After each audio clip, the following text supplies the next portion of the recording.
Chapter 309. Once she said that, the surroundings fell silent. Even Sun Zhongyan and the rest couldn't help but look at Rongxiu. Actually, this was what they were most curious about.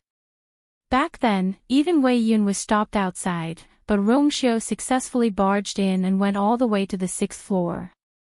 One had to know that even Sun Zhongyan and the rest had only reached the 5th floor at most. The Empress stared closely at Rongxiu, and many guesses flashed across her mind. Ever since Rongxiu came back, he had been living in seclusion. Other than recuperating, he rarely interfered with other matters. He seemed to have no desires and was gentle and calm. However, she felt that something was amiss. She couldn't pinpoint exactly what the problem was, but she had a feeling that Rongxiu wasn't as simple and harmless as he looked on the surface. If he was really a sickly and weak person, how did he enter Joyo Tower and go up to the 6th floor? Countless gazes landed on Rongxiu, and they were scrutinizing him. Rongxiu looked calm as he smiled. However, that smile didn't extend to the corners of his eyes. The reason why I can go up to the 6th floor is that my mother went up before. Emperor Zhaoan was stunned. What did you say? Rongxiu took out something from his arms. It was a palm-sized ring-shaped jade pendant. It was entirely green in color and looked like a leaf that sprouted at the beginning of spring. It was clear and clean. There was a pattern engraved on the jade pendant. Chu Luyue glanced at it from the corner of his eyes and realized that it seemed to be a peach blossom pattern. This was clearly a jade pendant carved from high-quality jade, but other than that, there didn't seem to be anything special about it. However, Emperor Zhaoan's expression changed when he saw the jade pendant. He hurriedly walked forward as if he wanted to take a closer look at the jade pendant, but his hands suddenly stopped halfway. Chu Luyue had never seen such an expression on Emperor Zhaoan's face. Complicated, tangled, longing, regret. She glanced at the Empress, who was standing behind Emperor Zhaoan, and her face turned ghastly pale as if she had seen something terrifying. With a thought, she roughly guessed the origin of the jade pendant. Where did you get this jade pendant? Asked Emperor Zhaoan with a trembling voice. The 6th floor. Rongxiu said calmly. When I saw that Joyo Tower was on fire, I remembered that the item was still on the 6th level. I was worried, so I went up despite being stopped. Although I was injured, fortunately, I got it back in one piece. This was the first gift she personally gave me back then. After she left the palace, she took it with her. I have been looking for this thing for many years, but I didn't expect. Emperor Zhaoan's heart seemed to be blocked by something, and he didn't say anything for a long time. Chu Luyue understood. It turns out that it's Emperor Zhaoan and Consort Wan's love token. No wonder Emperor Zhaoan had such a strong reaction. Looking at him, he does have deep feelings for Consort Wan. Rumor has it that Consort Wan was the most favored in the harem back then, but for some reason, she fell out with Emperor Zhaoan and left the palace in a fit of anger to become a teacher at Tianlu Academy. She didn't return to the palace until she died. I wonder what happened back then that made Consort Wan take back all the love tokens that she gave out. It seems like she didn't leave any hope for Emperor Zhaoan. Now, it seems like Emperor Zhaoan values Rongxiu so much because of Consort Wan. Upon seeing Emperor Zhaoan's emotional state, Rongxiu still had a gentle smile on his face. But to Chu Luyue, this smile was clearly distant. It was obvious that Rongxiu didn't care about Emperor Zhaoan's series of reactions. Before Mother left back then, she told me that she had placed this item on the 6th floor of Joyo Tower. She also reminded me not to tell you unless I had no choice. So, please forgive me, Father. Emperor Zhaoan was dazed. As expected, she still hates me. You're doing this for her own good, so it's only right that you don't tell me. Since this item is already with you, you can keep it safe from now on. Then, Emperor Zhaoan sighed as if he had aged a lot in an instant. We are tired. We will return to the palace first. After he finished speaking, he turned around and left without waiting for the others to say anything. The Empress was stunned and at a loss. Gone. His Majesty left just like that. Wasn't he asking Rongxiu how he got to the 6th floor? Rongxiu only mentioned the jade pendant, and he actually stopped asking. The Empress turned around and glanced at Emperor Zhou, who had already left. Her rationality told her that she should immediately follow him. However, too many things had happened today, and she could no longer control the impulse in her heart. Therefore, she persisted in asking, "Princely, this jade pendant is Consort Wan's relic. You risked your life to retrieve it, which is a sign of filial piety and worthy of praise. But you still haven't explained clearly how you got to the 6th floor." Suddenly, a sneer came from the side. The Empress turned around and realized that it was Yi Zhiding. He waved the fan in his hands and slowly said, "Princess Consort Wan, don't you think so? Don't you know that the jade pendant is a yuan instrument?" The Empress was dazed. What? That item is on the 6th floor. Rongxiu has Consort Wan's bloodline, so he can naturally go up successfully. Yi Zhiding was originally filled with doubts. However, when he saw the jade pendant, he immediately understood everything. Now that he saw the Empress's overbearing manner, he couldn't help but feel annoyed. He lazily said, "It seems like the Empress doesn't know about this." "That's right. This is between His Majesty and Consort Wan. It's normal for the Empress not to know." The Empress was so angry that her face turned pale, but she didn't dare to talk back to Yi Zhiding in public. Even though she was the Empress, even Emperor Zhou had to give Yi Zhiding some face, let alone her. There were so many pairs of eyes looking at her, which made her even more embarrassed. "It seems like I can't do anything to Rongxiu and Chu Luyue today. I have to find another time." Thinking of this, the Empress forced a smile. "Thank you for clearing my doubts, Elder Yi. His Majesty has already left, so I won't stay any longer." Then, she hurriedly turned around and chased after Emperor Zhou. "Father, please wait." Rongxiu suddenly spoke, and his voice was as cold as jade clashing against each other. Emperor Zhou, who had already walked a distance away, turned around in confusion. "What's wrong?" Rongxiu stepped forward. "Your son has a request." He stood there, tall and straight. His body was clearly stained with messy bloodstains, but his eyes were calm and noble, making one unconsciously respect him. Emperor Zhou asked, "What's wrong? What's the matter?" Rongxiu's thin lips curved up into a perfect smile. "This time, I entered Joyo Tower to save Miss Chu. It's fake, but it's true that I adore Miss Chu." Chu Liyue's heart skipped a beat. Then, he saw the man, who was always elegant and graceful, stretch out his long arm, lift his robe, and kneel down. "I don't have any other wishes in this life. I only want to hold one person's hand and grow old with her, just like what Mother said. Father, please grant me this marriage." Mobile users, please browse and read. A better reading experience comes from IUN. Chapter 310. Chu Luyue had never seen this man kneel before. In the eyes of outsiders, he was the weak princely, gentle, humble, and aloof from worldly affairs. However, she knew that his strength was tyrannical and he was decisive in killing. He was a supreme and honorable expert. A man like him would never lower his head to anyone. But now, he knelt down so decisively for her. All for the sake of a legitimate marriage contract. Chu Luyue felt something overflowing from her heart, which made her limbs numb and dazzled. Everything around her became blurry, and only that person's figure became clearer. He was dressed in white, and his body was covered in blood. Those terrifying wounds were a ghastly sight to behold. However, his shoulders were straight, and it was as if he could always shelter her from the wind and rain. He left so many wounds on his body without hesitation, but he couldn't bear to stain her body with even a little bit of blood. He said, "It's true that I admire her."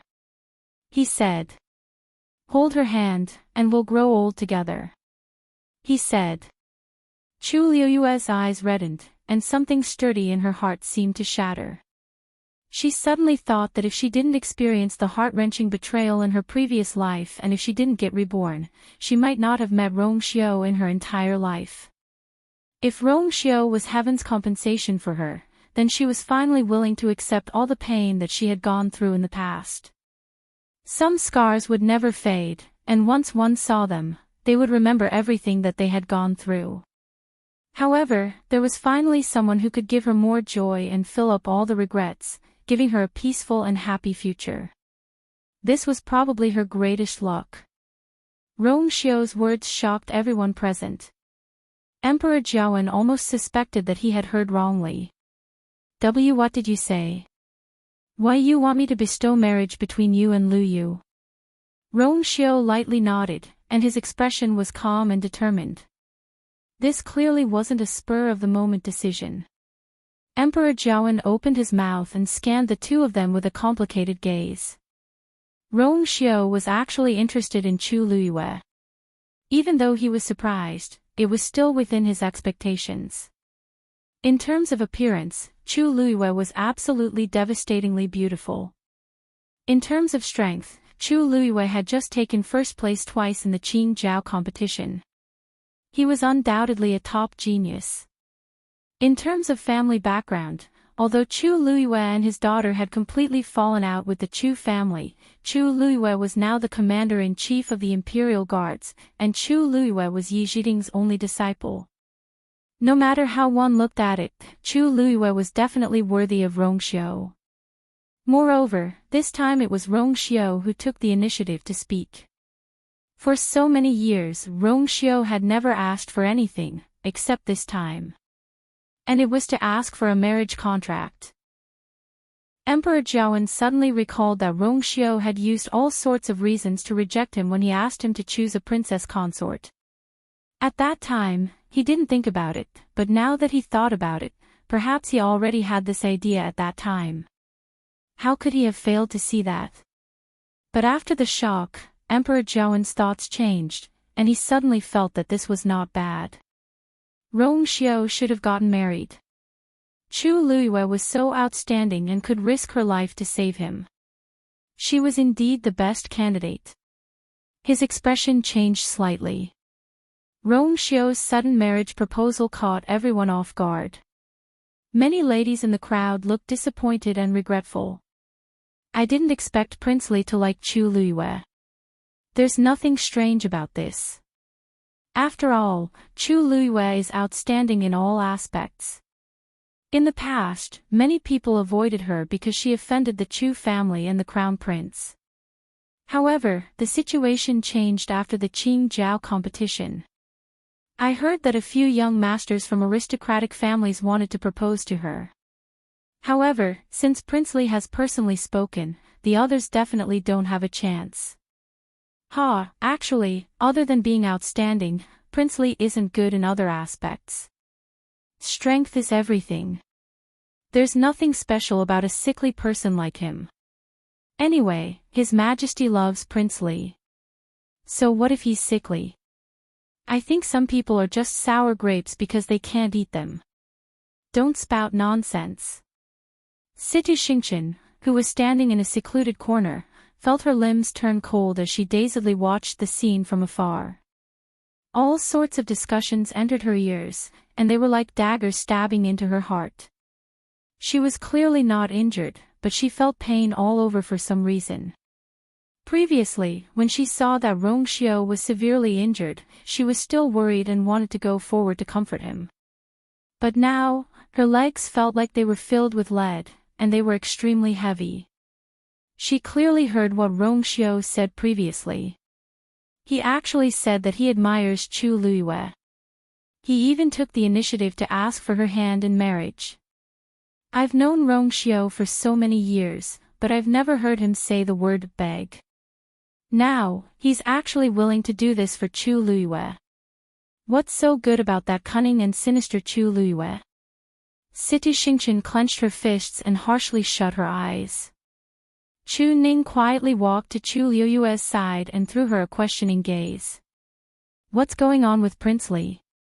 Why did he suddenly ask His Majesty to grant him a marriage? He said that he admires you. Is it true? Does you like Prince Li? Chu Ning's gaze swept across the two of them and felt that his question was a waste of time. If the two of them really had no feelings for each other, why would they come out of Joyo Tower together? I actually didn't notice it at all. Emperor Zhaowen looked at Rongxiu, and many thoughts flashed across his mind. In the end, he was only left with Rongxiu's last sentence. He enunciated every word clearly. Have you decided on her?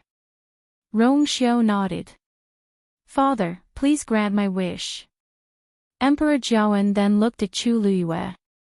Luyu, what about you? Chu Luiyue took a deep breath in. It's Lu Yu's fortune. Emperor Zhaowen kept quiet for a while and finally smiled. Ha ha ha. Okay. Since that's the case, then, at this point, a voice suddenly sounded from afar. Wait. I don't agree to this marriage. Mobile users, please browse and read. A better reading experience comes from IUN. Chapter 311. The crowd turned around and realized that it was the Crown Prince, Rong Jin. Ever since he was publicly humiliated by Mu Qinghe at the palace banquet, Rong Jin had been staying in Crown Prince Mansion. He originally planned to come out after the commotion died down. Hence, he didn't do anything even when he heard about Joyo Tower's changes. However, he heard that his father and mother were here, so he hurried over. He didn't expect to hear Rongxiu begging his father for a marriage once he arrived. Furthermore, the marriage was bestowed upon him and Chu Luiyue. Rong Jin couldn't care about anything else as he stopped him without thinking. Rong Jin hastened his footsteps and rushed to Emperor Zhaowen under the crowd's gazes. He swallowed his saliva and spoke with much difficulty. Father. You can't agree to the marriage. Emperor Zhaowen knitted his brows.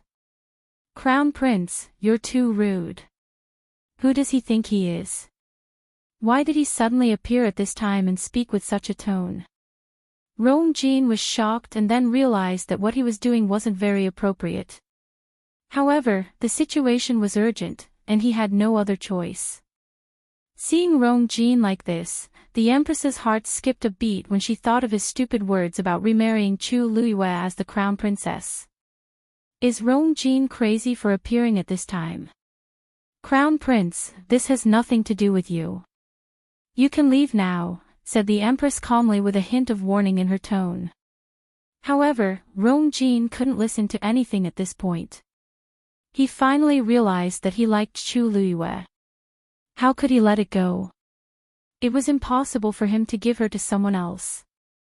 Thinking of this, he clenched his teeth and directly knelt down. Father, the bestowment of marriage is of great importance. Please reconsider. Emperor Zhaowen knitted his brows even tighter. Marriage is a good thing, but why does it sound like a bad thing when Rong Jin says it? You don't agree. Rong Jin, even though you're the Crown Prince, it's not up to you to say anything when I want to grant a marriage. Emperor Zhaowen was still unhappy with Rong Jin because of what happened at the palace banquet. In addition to the series of events that happened today, Emperor Zhaowen had long lost his patience. Hence, he didn't give Rong Jin any face. The Empress sensed that he was on the verge of exploding in anger, so she hurriedly went forward and wanted to help Rong Jin up. Didn't you hear what your father said? Hurry up and get up. Prince Li and Miss Chu are in love with each other and are a perfect couple. If you continue to speak nonsense, don't blame Imperial Mother for punishing you. The Empress pinched Rong Jin's arm hard and shot him a threatening look from an angle that the crowd couldn't see. Rong Jin's impression of Emperor Zhaowen had already deteriorated quite a bit. If this continued, his position as the crown prince would really be in danger. Rongjin was in pain, but he was even more conflicted. How could he not know what the consequences of his actions would be? But he couldn't help but look at Chu Luiyue. The woman was slender and elegant. Even though her body was stained with blood, it didn't detract from her elegance. In the past, this woman clearly belonged to him. Even though he cancelled the marriage agreement because of his momentary foolishness, he definitely couldn't accept watching Chu Luiyue get married to someone else. Especially when this person was Rongxiu. He grabbed the Empress's hand and firmly pried it open.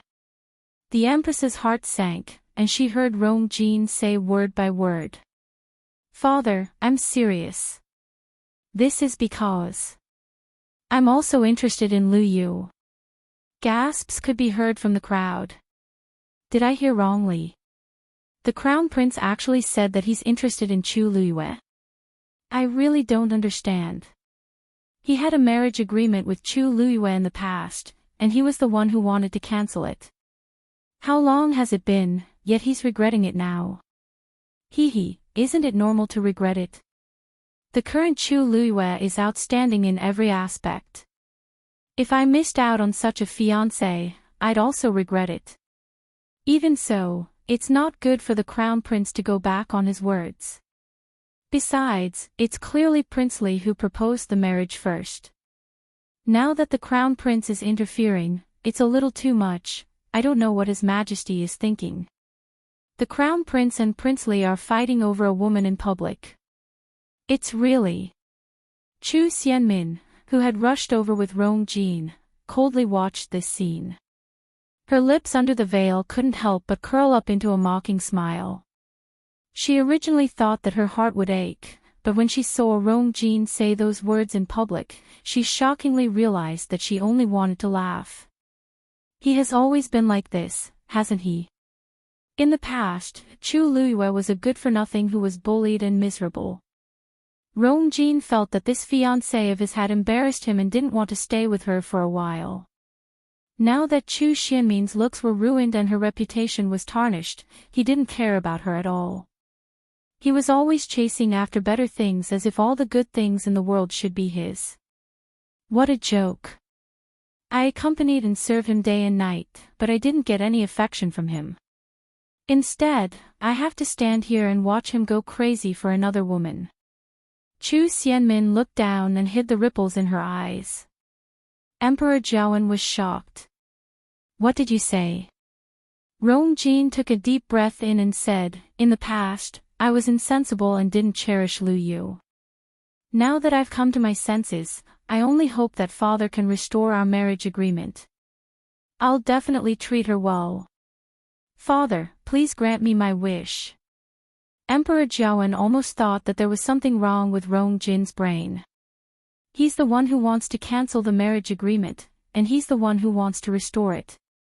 Does he think that this is a joke? Rongjin. Do you know what you're saying? Hollered Emperor Jiawen. Rongjin's heart trembled as he knew that Emperor Jiawen was really angry. He clearly knew that his actions hurt Emperor Jiawen's reputation. But things had already reached this stage, and he couldn't back down.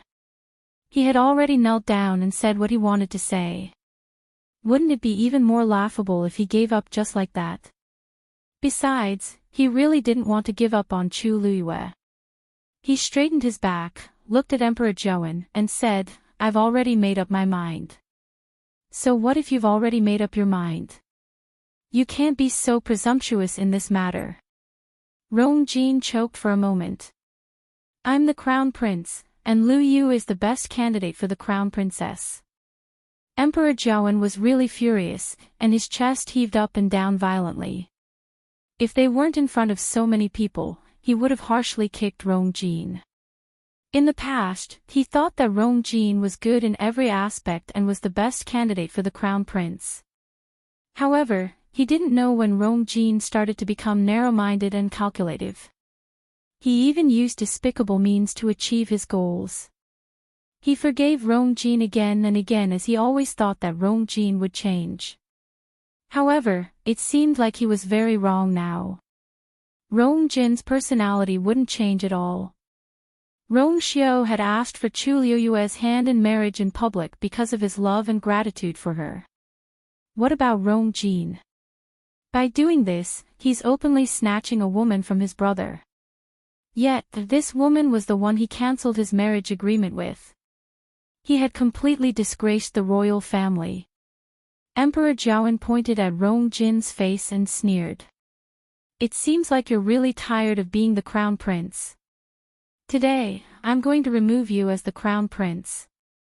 Mobile users, please browse for a better reading experience from iYuan.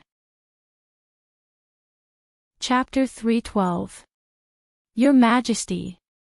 When the Empress heard the words "remove the crown prince," her limbs turned cold, and she instinctively exclaimed, "Your Majesty, please calm down. The crown prince was just being impulsive.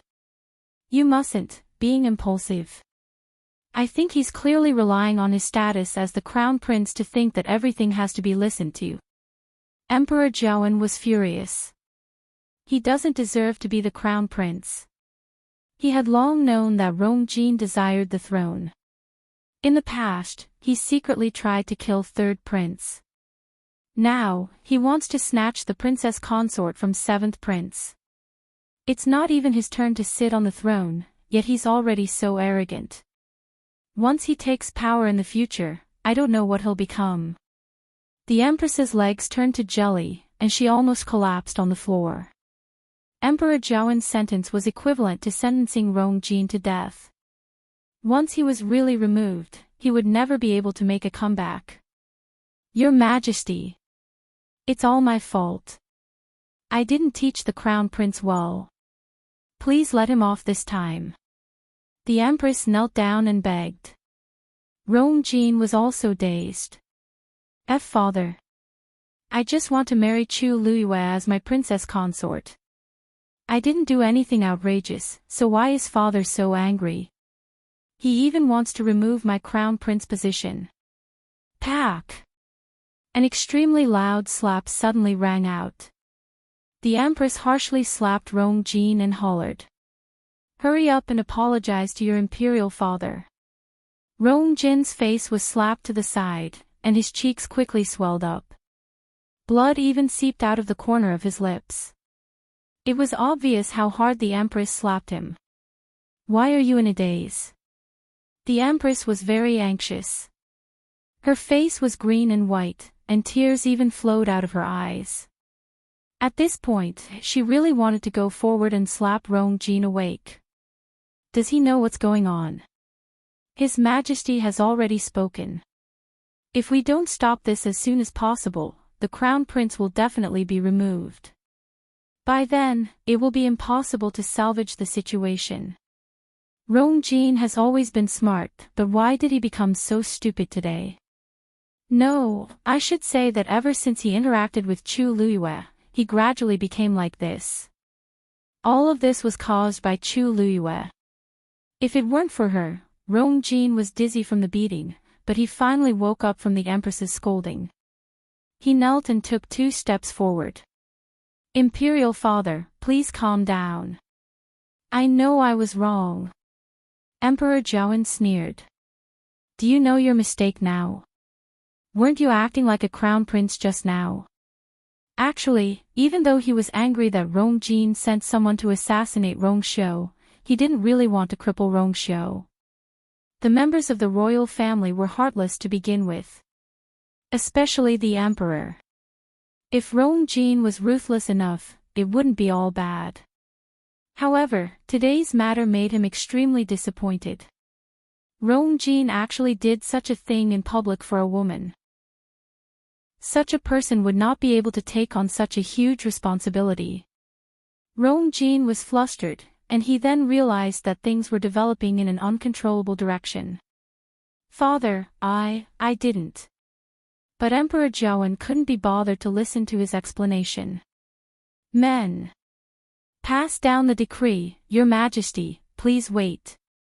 The Empress suddenly thought of something and her eyes lit up. She hurriedly said, Your Majesty, did you forget Country Xing Luo's previous invitation? Previously, you already agreed to send Rong Jin over, and there are less than 20 days left. If you cripple Rong Jin's position as the crown prince now, how are you going to deal with this matter? Emperor Jiawen paused and knitted his brows tightly. He had almost forgotten about this matter. Actually, this invitation wasn't the most important thing. The key was that Country Xing Luo wanted Rong Jin and Situ Xingchen to have a marriage alliance. If Rong Jin was crippled now, then there would indeed be a lot of trouble. He still couldn't be sure if the other party valued Rong Jin's position as the crown prince or himself. Emperor Jiawen was stuck in a dilemma and fell silent. When Situ Xingchen, who wasn't far away, heard this, she was dazed. What does this mean? When did Father and Emperor Jiawen agree on this? Why don't I know? Besides, I don't even know that Rong Jin is going. Country Xing Luo and Country Yao Qin have always minded their own business. Why are they suddenly so close to each other? As the eldest princess, I don't know anything about this. Just as Situ Xingchen was filled with doubts, her heart suddenly lit up. Wait. Could it be because of what Elder Lian Ning said before? Father wants me to have a marriage alliance with Rong Jin. I don't even know why Father has such a thought, and he seems very insistent on it. Situ Xingchen's face turned ugly. I don't like Rong Jin at all. If this can make Father give up on the idea of a marriage alliance, I really want it to happen. However, Emperor Jiawen seemed very hesitant. The Empress saw that the situation seemed to have taken a turn for the better, so she immediately pushed it further. Your Majesty, Rong Jin made a huge mistake today, and you can punish him however you want. However, the Crown Prince's matter concerns the entire country. You must think twice. Emperor Jiawen's expression softened. It wasn't because he still had hope for Rong Jin, but he really did have to consider Country Xing Luo. The Empress hurriedly signaled to the few officials who rushed over with her eyes. Those few people were originally from the Crown Prince's faction, so they naturally tried their best to fight for Rong Jin. Your Majesty. What the Empress said made sense. The Crown Prince was foolish for a moment, but he doesn't deserve to die. Please be magnanimous and give him a chance. The Crown Prince has been very outstanding all these years, and he has worked hard day and night just to share some of your burden. Even if he didn't make any contributions, he still worked hard. Your Majesty, if you really remove the Crown Prince's position because of this, what will Prince Li and Miss Chu do in the future? Chu Luiyue raised her brows slightly. She didn't like hearing this. What does Rong Jin's own death have to do with me and Rong Xiu? I haven't even said that I'm disgusted by Rong Jin's actions today. Rong Xiu's expression was as calm as usual. He smiled lightly and said, "The Empress is right. Sirs, your words are not without reason. Father, I just want to ask you for a marriage. I don't want things to escalate to this stage. If you really don't forgive brother today, then it's my fault." Emperor Jiawen sighed deeply. Rong Xiu, you've always been sensible. If it weren't for my poor health, the Crown Prince position would have been mine long ago.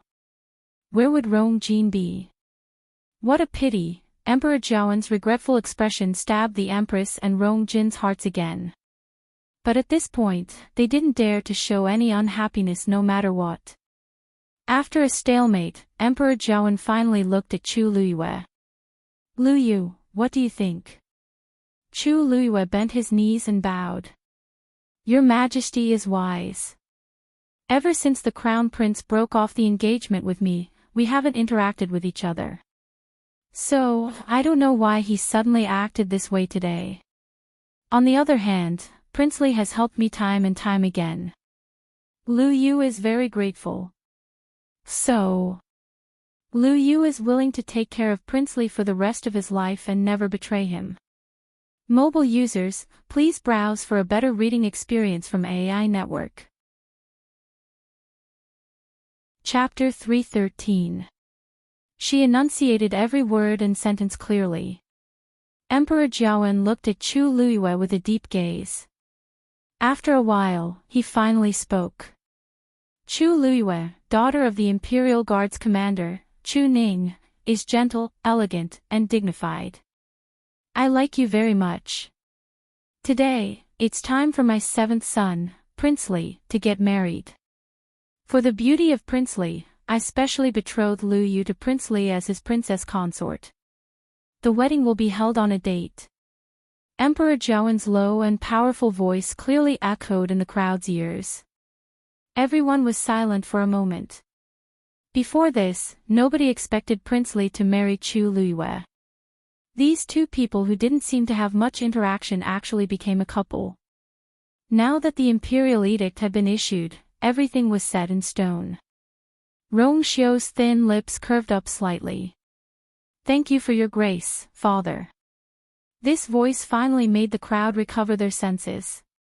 Everyone thanked him and congratulated Chu Ning one after another. No matter what, Chu Luiyue would be a princess consort from now on, and her status would naturally be very different from before. Even though Prince Li's health wasn't good and he didn't have much power, His Majesty seemed to favor Prince Li a lot from today's situation. With this, Prince Li's days wouldn't be too bad. As for Chu Luiyue, she had previously broken off her engagement with the crown prince. Even though she had become a genius that everyone envied, this matter was still rather sensitive. Now that she was betrothed to Prince Li, and Prince Li personally asked for it, it couldn't be better. All in all, this engagement had more advantages than disadvantages to them. Amidst the joyous atmosphere, only Rong Jin's expression didn't look too good. He looked at Chu Luiyue in a daze, but he saw that Chu Luiyue had already stood up, walked to Rong Xiu's side, and helped him up. Rong Xiu coughed a few times, and his face turned even paler. Rong Jin clenched his teeth. If it were anyone else who got Chu Luiyue, he could accept it. But why did it have to be Rong Xiu? In the past, his mother could not compete with Rong Xiu's mother. Now, he could not compete with Rong Xiu. He had long known that his father treated Rong Xiu differently, but now it seemed that it was even more serious than he had imagined. Whatever Rong Xiu wanted, as long as he opened his mouth, Imperial father would give it to him. As for him, he had been trembling with fear and working diligently for so many years in the position of crown prince. In the end, he had not obtained any benefits at all. Instead, he had been publicly humiliated by his imperial father and had almost been deposed. How could he feel at ease? After protecting Rong Jin's crown prince position, the empress finally heaved a sigh of relief. When she heard that Emperor Jiawen had betrothed Rong Xiu and Chu Luiyue, she felt even more fortunate. If that's the case, Chu Luiyue can't bewitch Rong Jin anymore. From then on, Rong Jin should completely give up and stop wasting time and energy on Chu Luiyue. She glanced from the corner of her eye and discovered that Rong Jin was looking at Chu Luiyue and Rong Xiu despondently. She closed her eyes in frustration and tried her best to make her voice sound gentle and calm. Your Majesty, look at the Crown Prince. Crown Prince Rong Jin is impulsive, unreasonable, and impudent. From today onwards, he will reflect on his mistakes in Crown Prince Mansion.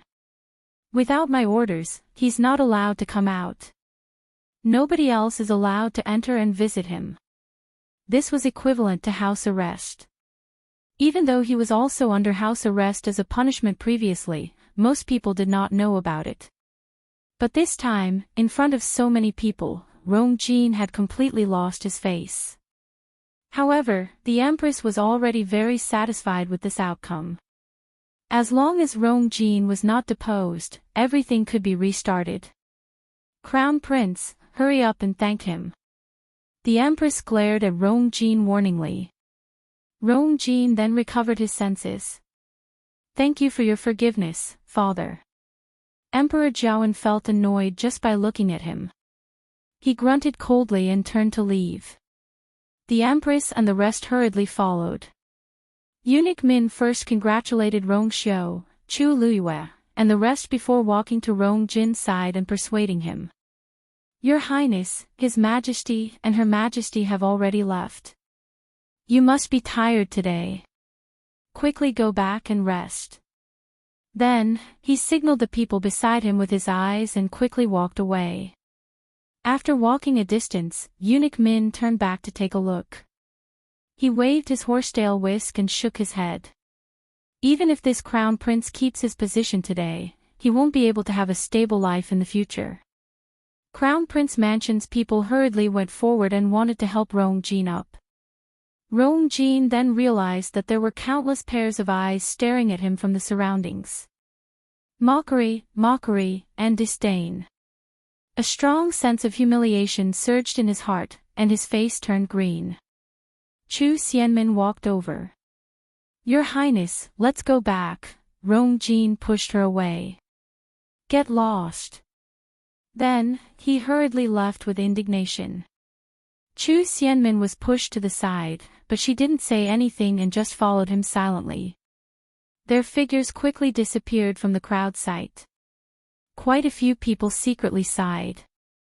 I really didn't expect the crown prince, who was once so favored by the emperor, to have such a day. That's right. Even if he's still the crown prince, it's hard to say what will happen in the future after what happened today. In comparison, the third prince is more outstanding. At least, he has outstanding military achievements. He's not like the crown prince, who goes back on his words and goes back on his words. I think it's quite a pity for Chu Xianmin. The third Missy of the Chu family used to be so glorious, but now she has fallen to such a state. It seems like the crown prince doesn't treat her well either. Everyone has their own fate. I heard that she bullied Chu Luiyue quite a bit back then. Now, it's karma. Chu Luiyue looked at Rongxiu. Her gaze slowly swept across the wounds on his body, but she still felt terrible in her heart. Rongxiu seemed to know what she was thinking. His pale lips curled up slightly, and he nodded lightly. As long as the result was achieved, everything was worth it. Chu Luiyue's heart ached, but her entire being was immersed in an indescribable sense of relief and happiness. It turned out that there was someone in this world who was willing to do anything for her. Chu Ning watched from the side and narrowed his eyes with a complicated expression. It turns out that Prince Li has long liked you. In the past, he could not understand why Prince Li repeatedly helped him and his daughter. Now, it seemed like he finally had an answer. Thinking about it carefully, Prince Li was not a bad choice, but it was a pity that his body was a little weak. However, compared to people like Rong Jin, he was much better. He walked toward Rongxiu. Your Highness, Rongxiu smiled warmly. Lord Chu Ning, I'm already engaged to you, You don't have to be so polite. Chu Ning hesitated for a moment and finally said, there are a few things that I want to say in private. You're not allowed to bully Lu Yu. Before Chu Ning could finish speaking, Yi Zhiding had already spoken. He had a rare look of seriousness on his face as he looked at Rongxiu warningly. She's my only personal disciple. If you dare to let her down, don't blame me for being rude to you. Chu Ning was speechless. Damn, someone else has already snatched my lines. Rongxiu's smile deepened. Of course. Don't worry, Elder Yi and Lord Chu Ning. Yi Zhiding wanted to say something, but Elder Wei Yun suddenly exclaimed. Director. Oh no. That ferocious beast is gone. Mobile users, please browse and read. A better reading experience comes from Love Network. Chapter 314. Yi Zhiding was shocked. What's going on? Elder Wei Yun rushed over with an anxious expression. We checked the area under Jiuyo Tower just now, but we didn't find any aura of that ferocious beast. At first, we thought that it was because Jiuyo Tower had collapsed, so it was temporarily quiet. But after waiting for a while, there was still no movement. Only then did we realize that the ferocious beast was no longer in the pit of heavenly origins. Chu Liuyue's eyes flashed. Yi Zhiding hurriedly walked toward the ruins. How is this possible? If it had escaped, the silver pestle would have reacted. Although the locking heaven formation was broken, the silver pestle was still very useful. It could detect anything that happened in Joyo Tower. However, he didn't notice anything unusual just now. Elder Wei Yun was also very nervous as he wiped the sweat off his forehead. We've been investigating this for a long time, but we didn't find anything. Yi Zhiding had already walked to the side of the collapsed Joyo Tower. He closed his eyes, and his origin power surged out. In an instant, it covered him. After a while, he opened his eyes and frowned. That bastard is really gone, Sun Zhongyan asked blankly. Martial uncle, you said that the ferocious beast is no longer around. What do you mean? Did the ferocious beast run away or was it dead? Yi Zhiding was silent for a while before turning to look at Chu Liyue and Rongxiu. When the two of you were in Joyo Tower, did you discover anything unusual? Chu Liyue's eyebrows twitched. Rongxiu was the first to speak. Not at all. At that time, both of us were on the 6th level when Joyo Tower suddenly collapsed. It wasn't easy for us to get out. Chu Liyue glanced at him calmly. Why did Rongxiu keep emphasizing the 6th floor? Did any of you go to the next level? Yi Zhiding asked again. Chu Liyue and Rongxiu both shook their heads. Yi Zhiding sighed. This old man must be confused. How could the two of you enter that place? Confusion flashed across Chu Liyue's heart. Elder Yi seemed to know what was on the 7th floor. It was even to the extent that he was very likely aware that the ferocious beast was suppressed on the 7th floor.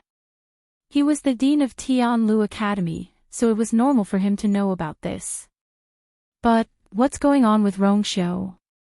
At that time, he was outside the barrier of the 7th level, and he saw her come out with his own eyes. But he didn't seem to want others to know this. Obviously, he knew that the 7th floor was unusual. Could it be that Rongxiu also knew the secret of the 7th floor? Whether it was the legendary three-eyed eagle or the heavenly square cauldron? Strange, why did that beast suddenly disappear? Yi Zhiding slowly waved the fan in his hand, perplexed. Sun Zhongyan suddenly said, "Oh right, that green sparrow entered Joyo Tower just now. Perhaps I can get some clues from it." Yi Zhiding's eyes lit up. He hurriedly walked toward Mu Qinghe. From the beginning to the end, Mu Qinghe had been watching coldly from the sidelines, but Yi Zhiding didn't mind. As the envoy of the Tianling dynasty, Mu Qinghe naturally had no reason to get involved in this. However, he was powerful and had been watching from the side. Perhaps he knew something. When Yi Zhiding walked over, Hong Yao was squatting on Mu Qinghe's shoulder, casually combing its feathers. Vice Admiral Mu, I have a few questions. Can I ask your fiend? Mu Qinghe glanced at Hong Yao.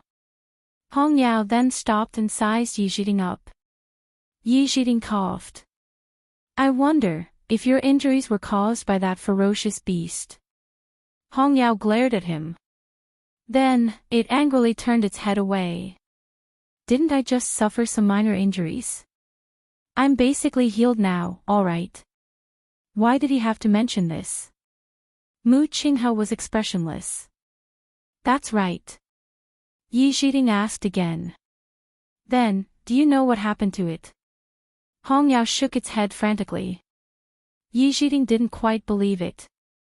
Really? Then, at least you should know if it's dead or alive, right? This green sparrow is a high-level fiend and is noble and proud. How can it let the matter rest so easily after it's injured? Hong Yao still shook its head. In the end, it simply buried its head under its wings and refused to speak. Seeing it like this, Yi Zhiding knew that there wouldn't be any results even if he continued to ask, so he could only give up. Thank you, Vice Admiral Mu. It seems like we have to investigate this matter from another angle. Mu Qing has suddenly said, Jui Jui is in the Jui Palace. Jiuyou Tower was built to suppress that ferocious beast, right? Yi Zhiding was stunned for a moment before nodding. That ferocious beast has already disappeared, and Jiuyou Tower's collapse is no longer important. What are you worried about? The most important thing is that the pit of heavenly origins below is still there, isn't it? Mu Qinghe's voice was still cold. Yi Zhiding's head hurt. Vice Admiral Mu is right, but, however, Jiuyou Tower had already existed since Tianlu Academy existed. Now that it was destroyed, as the dean, he was still worried. That ferocious beast is... Many thoughts flashed across Yi Zhiding's mind, but he could only sigh in the end. Since things have already come to this, there's no other way. As he spoke, he turned to look at Elder Wei Yun and the rest. Use the Xian formation to seal this place and clean it up as soon as possible. Everyone hurriedly responded. Sun Zhongyan hesitated for a moment and still asked worriedly, Senior Marshal Uncle, why are you still here? What should we do after that, Uncle Master? Without Jiuyou Tower, the power in the pit of heavenly origins below is still unbearable for most of the students. Don't worry about this. After some time, we can just build a 9-story tower here. This new 9-story tower definitely won't be as powerful as the old Jiuyou Tower, but it can at least provide some space for the students to cultivate. Since that ferocious beast is no longer here, there's no need to be too worried.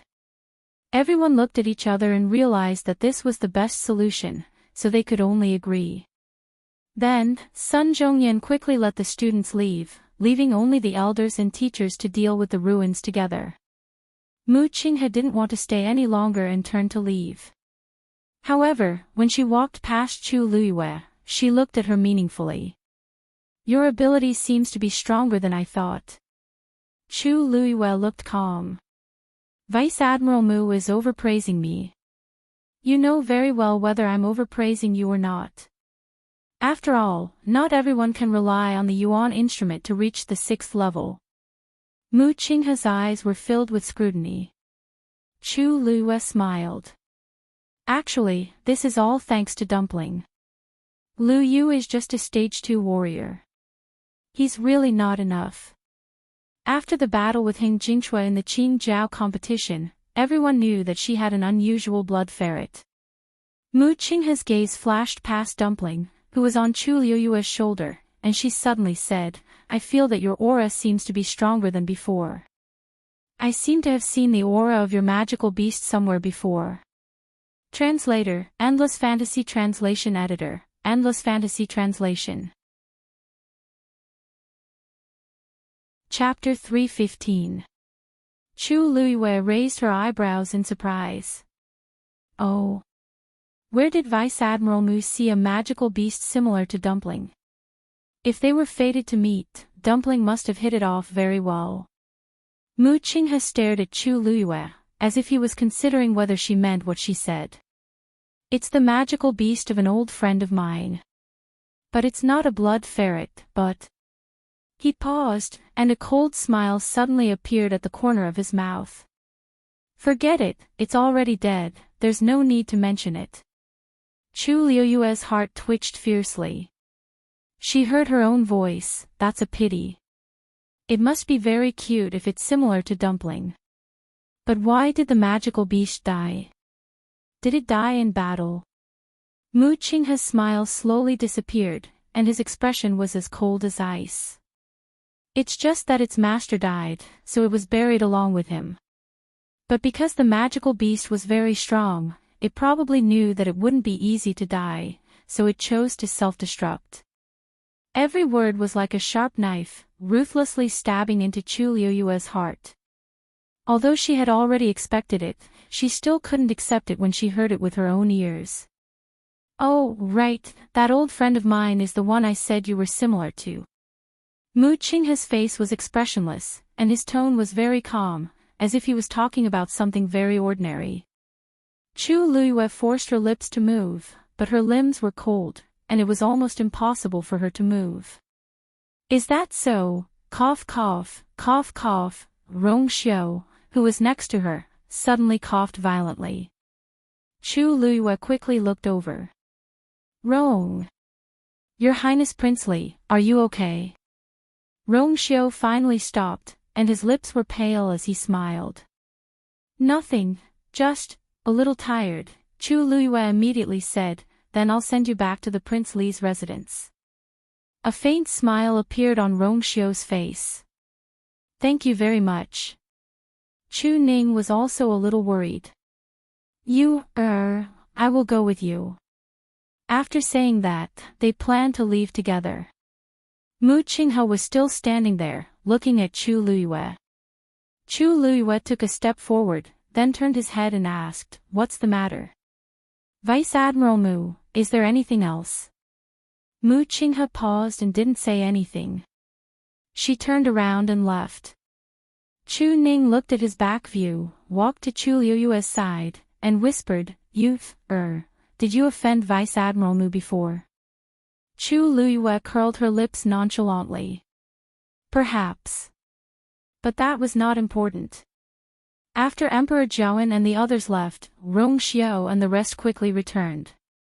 Seeing that the matter was over, the people who had gathered together went back to their own places. Tianlu Academy became deserted again. Yi Zhiding looked at the ruins of Jiuyou Tower and rubbed his glabella with a headache. The Imperial City has really become more and more chaotic recently, Elder Yi.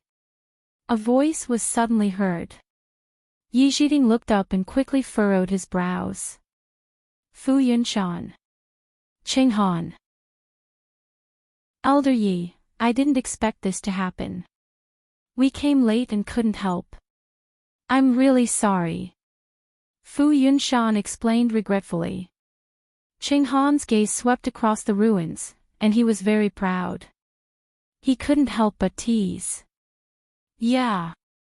Jiuyou Tower seemed to have existed since Tianlu Academy existed. Now that it's destroyed, Elder Yi must be very upset, right? However, there's nothing we can do about this. That ferocious beast is too powerful. It's fine as long as everyone is fine. Elder Yi, don't you think so? Yi Zhiding squinted his eyes and looked at the two of them before he laughed. That's right. This time, it's indeed because our academy isn't strong enough that things develop to this stage.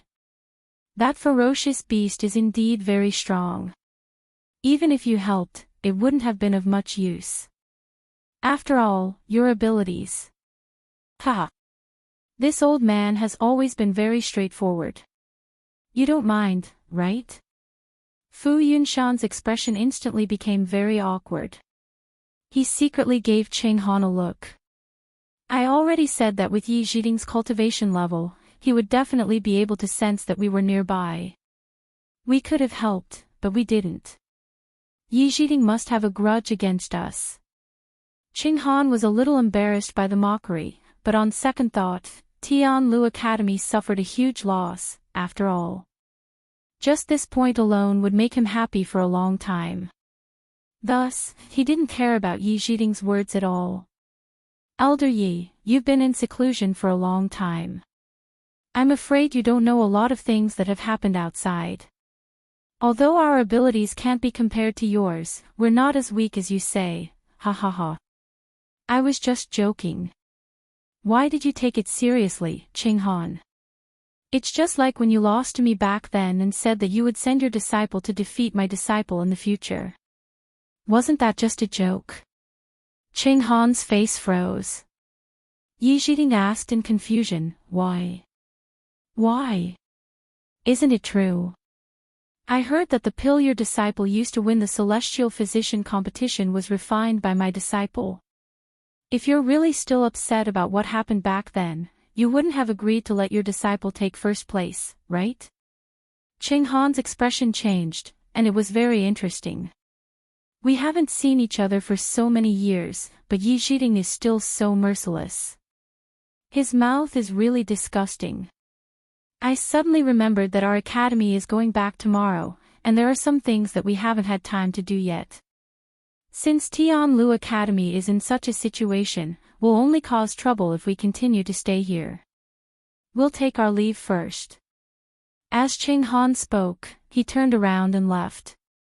Fu Yunshan was also a little embarrassed. He forcefully added a few words and didn't plan to continue staying here. Qing Han walked a few steps and suddenly felt that someone was missing from his side, Situ Xingqian. He looked around but didn't see Situ Xingqian's figure. "Did you see Xingqian?" He found a familiar student and asked. "I think she left just now. Maybe she went back to the inn." Qing Han thought about it and agreed. She must have felt terrible when she saw Rong Xiao and Chu Luyue being betrothed. It's normal for her to go back. At this time, it's good for her to be alone. Qing Han took a deep breath. "Let's go." Digression: tomorrow will still be updated in the afternoon and evening. Mobile users, please browse and read. A better reading experience comes from Love Network. Chapter 316. Chu Luyue and Chu Ning followed Rong Xiao back to the Prince Li's mansion. The people of the Prince Li's mansion seemed to have received the news, and their attitude towards Chu Ning and his daughter was particularly attentive and eager, as if they were welcoming their own family. This made Chu Ning a little unaccustomed. After sitting in the Prince Li's mansion for a while, Chu Ning wanted to let Rong Xiao have a good rest, so he left with Chu Luyue. Rong Xiao sent a carriage to send the two back. At first, Chu Ning didn't want to go through so much trouble, but later, he was really stubborn and had to agree. The father and daughter got on the carriage and sat on each side. The two looked at each other silently. Chu Ning looked at Chu Luyue calmly, and hesitated to speak, as if he was thinking about how to speak. "Father, if you have something to say, just say it," Chu Luyue said softly. Chu Ning hesitated for a moment before saying, "Between you and Prince Li. Is there something between you?" Chu Luyue laughed. "What do you mean?" Chu Ning paused. "That is. Did you already know that he was interested in you?" "Yes." Chu Luyue didn't intend to hide this point. "As you think, Prince Li and I did have feelings for each other long ago. That's why today's marriage was granted." Although he had already thought of it, Chu Ning couldn't help but be surprised when he heard it with his own ears. When did this happen? Could it be that, when he saved you, Prince Li saved me first, and we didn't know each other at that time? Chu Ning breathed a sigh of relief. In other words, the two gradually got to know each other after Prince Li returned. In this case, it was easier for him to accept. "Do you really like Prince Li?"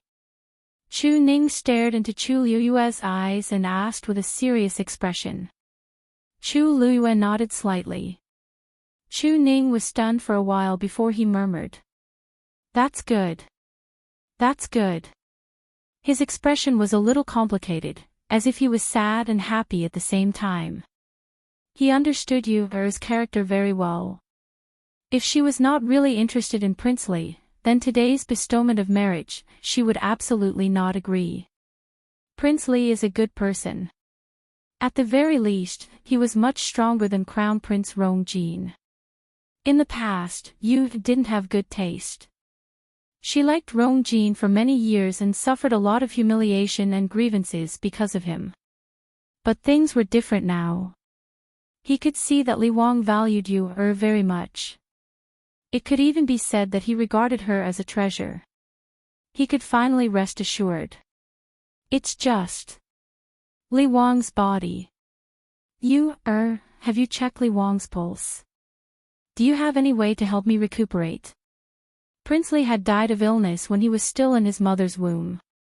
He had invited countless celestial physicians since he was young, but there had been no improvement.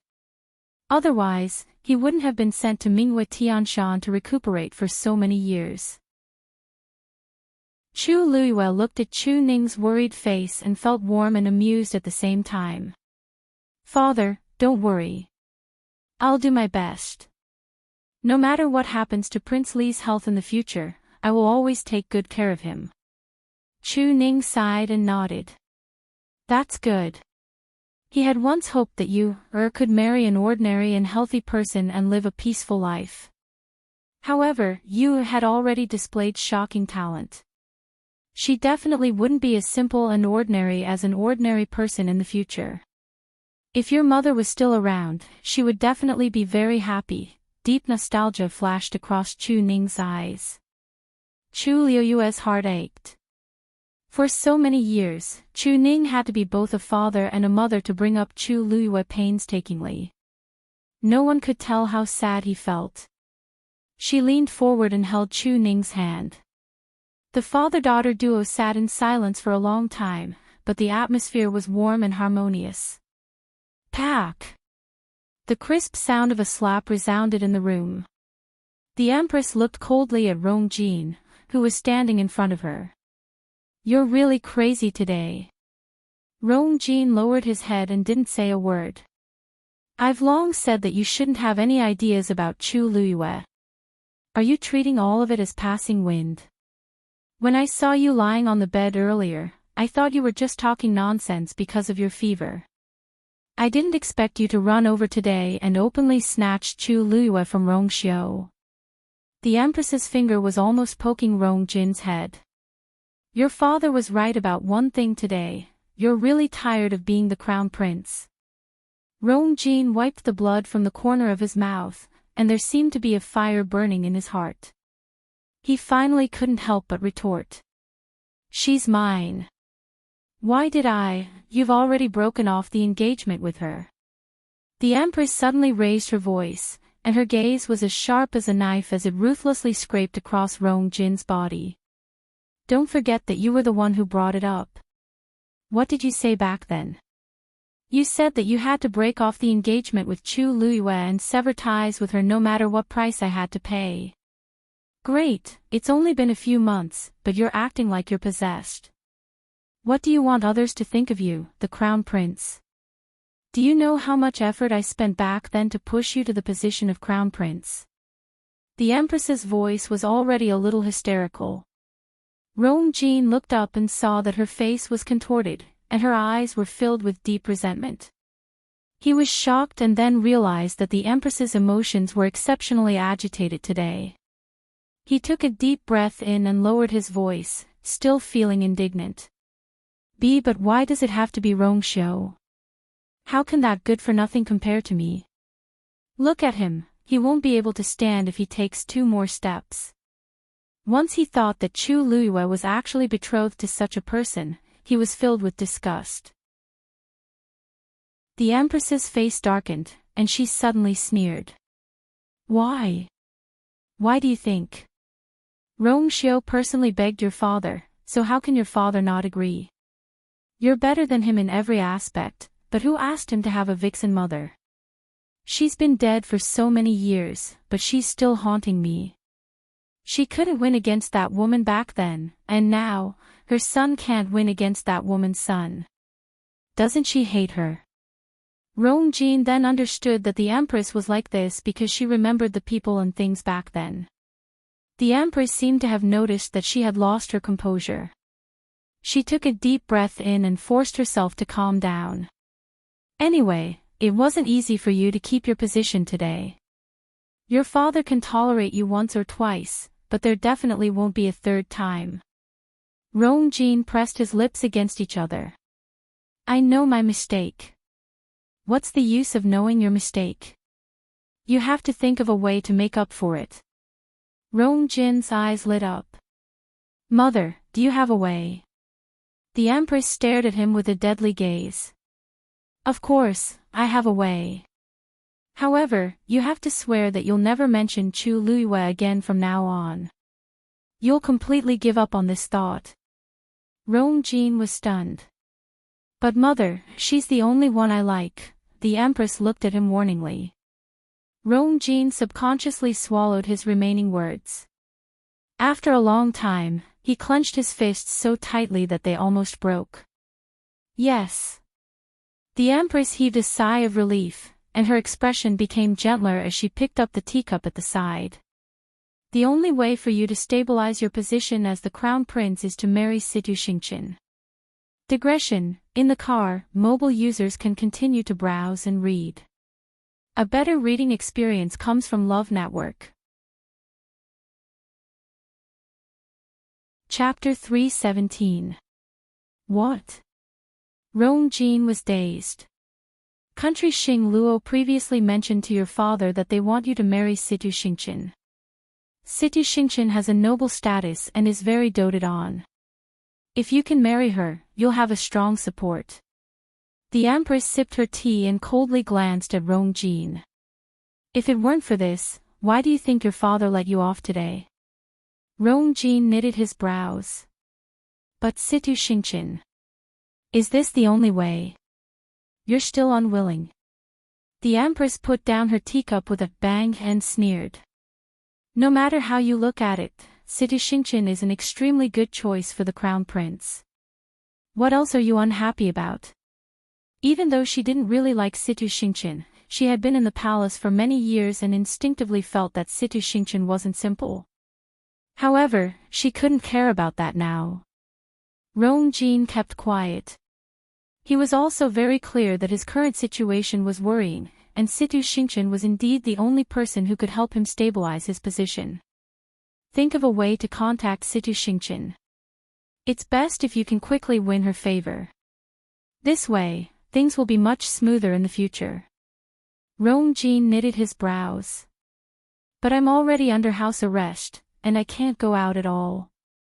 Besides, the Qin Jiao competition has already ended, and they'll leave tomorrow. What kind of problem is this? As long as you want to, all these can be solved. The Empress didn't care. Unless you really don't want to be the crown prince anymore. Rong Jin clenched his teeth. I understand. Chu Ning and Chu Luiyue returned home together. When they reached the door, the two of them saw a page boy waiting at the door. Chu Luiyue squinted her eyes. She knew this page boy. He's from the Chu family. When the page boy saw Chu Ning and his daughter coming down from the horse carriage, he hurriedly ran over with a respectful expression. Lord Chu Ning, Big Missy, you're finally back. Chu Luiyue and Chu Ning looked at each other. One wouldn't visit a temple for no reason. It was obvious why the Chu family sent someone over. Mu Ting. Why are you here? The manservant called Mu Ting nodded and bowed with a fawning expression. He took out an invitation card from his bosom and handed it over respectfully. Lord Chu Ning still remembers me. The first elder said that he would like to invite you back to his residence. Here is the invitation. Chu Ning smiled faintly. Back then, you had carry water for you for 3 months, causing her hands to develop frostbite. How could I forget about you? The smile on Mu Ting's face froze abruptly, and he felt extremely embarrassed. This. It was all my fault back then. Please be magnanimous and let me off. This lowly one apologizes to you. Seeing that Chu Ning and Chu Li's expressions did not change, he gritted his teeth and ruthlessly slapped his own face. It's all my fault. It's all my fault. I deserve to die. Damn it. His cheek quickly became red and swollen, leaving behind a clear palm print. Chu Ning didn't say anything, so he didn't dare to stop. It was only when Chu Liuyue's mouth was filled with blood that Chu Ning sneered and led her toward the door. Seeing that the two were about to leave, Mu Ting panicked and hurriedly chased after them. Lord Chu Ning. I beg you to accept this invitation card. Otherwise, this lowly one won't be able to explain himself when I return. Chu Ning didn't want to pay any attention to him, not even giving him an extra glance. Mu Ting simply knelt down and kowtowed. Lord Chu Ning, I beg you. Eldest young miss, please persuade Lord Chu Ning. The corners of Chu Liuyue's mouth curled up slightly as he took the invitation card and opened it with interest. This letter was personally written by the first elder, Chu Shao, and the wording was very polite. It was clear that he wanted to reconcile. Chu Ning frowned as a trace of disgust flashed across his eyes. What's so good about this kind of thing? It will only dirty your eyes. Chu Luiyue blinked at him and then looked at Mu Ting. You're saying that if we don't deliver this invitation card today, we'll die when we return? Mu Ting said gratefully. That's right. Eldest young miss, that's great. Just take it well. Chu Luiyue smiled and stuffed the invitation card back into Mu Ting's hands. Have a good trip. I won't send you off. Mu Ting was dumbfounded. Then he realized something and his face paled.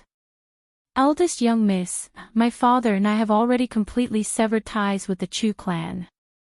I really can't accept being called eldest young Mississippi. With that, Chu Luiyue and Chu Ning turned to leave. Mu Ting's face was filled with despair. Seeing the two figures about to disappear behind the door, he anxiously shouted. Lord Chu Ning. The first elder said that even if you don't want to return to the Chu clan, please consider the patriarch. Chu Ning stopped in his tracks, a trace of struggle flashing across his face. Chu Luiyue glanced at him. Seeing this, Mu Ting felt that there was hope and shouted again. The patriarch values you the most. If he comes out of seclusion and sees the Chu clan in this state, he will definitely be very disappointed. Chu Luiyue's mouth twitched. Now he was talking about this. When the Chu clan bullied him and his daughter, they didn't consider disappointing the patriarch at all. A trace of hesitation flashed across Chu Ning's heart, but it disappeared in an instant. Let's go. He didn't turn back. He pulled Chu Luiyue and was about to leave. Chu Luiyue sighed softly. Father, why don't you go back and take a look? Chu Ning looked up in surprise. Chu Luiyue patted his arm lightly. She didn't have any feelings for the Chu clan. The Chu clan and the patriarch of the Chu clan were not important to her. But Chu Ning was different. After all, the patriarch of the Chu clan was his father. It was impossible to say that there were no ties between them. Chu Luiyue knew very well that the reason Chu Ning had severed ties with the Chu clan was largely because of her. Mu Ting's words didn't mean anything to her, but it inevitably made Chu Ning waver. No matter what, doesn't want to see father unhappy. She said softly. Chu Ning immediately understood what she meant, and his heart warmed. After hesitating for a moment, he finally said, Don't worry. Since we've completely severed ties with the Chu clan, we won't go back no matter what. Father will be back soon. In the future, I can give the patriarch an explanation. Chu Luiyue nodded. Then I'll wait for you at home. When Mu Ting heard that Chu Ning agreed to go to the Chu clan, she felt that her life had been saved. Thank you, Lord Chu Ning. Thank you, Ms. Luiyue. Chu Ning and Chu Luiyue exchanged a few words, then left with Mu Ting. Chu Luiyue watched Chu Ning leave. Only when he couldn't be seen did she turn around, step through the door, and enter the courtyard. She walked towards her room. When she reached the door, she placed her hand on the door, intending to push it open. Suddenly, she paused, and a cold light flashed in her eyes. The next moment, she suddenly retreated. A black shadow broke through the door. In the blink of an eye, it rushed in front of Chu Luiyue. Before Chu Luiyue could see the other party's face, she was caught in a huge net. Mobile users, please browse for a better reading experience from Love Network. Chapter 318. Chu Luiyue's vision instantly turned dark. This net was very strange. She was trapped in it, and all the light was blocked outside. She couldn't see anything. Then, she felt herself being pulled up. She was about to speak when a hoarse and threatening voice sounded by her ear. If you want to die faster, just call for help. Chu Liuyue's lips moved, but she didn't say anything. Although she couldn't see the other party's face, this aura seemed familiar, right? This person is the one following Rongjin around. Previously, Rongjin came to find me privately and attacked me because of this person. Rongjin once said that after the Qing Jiao competition ended, she would personally bring me to the forest outside the Imperial city. I didn't expect Rongjin to be so impatient that she wouldn't even wait for a day. Chu Liyue took out a dagger and tried to cut the net. In the darkness, she heard an ear-piercing scratching sound. Chu Liyue was shocked. There's actually an extremely strong barrier in this net. Don't waste your effort. With your current abilities, it's impossible for you to get out of here. That strange and hoarse voice sounded again with a strong sense of mockery. Chu Liyue thought for a while and decided to just close her eyes and wait quietly.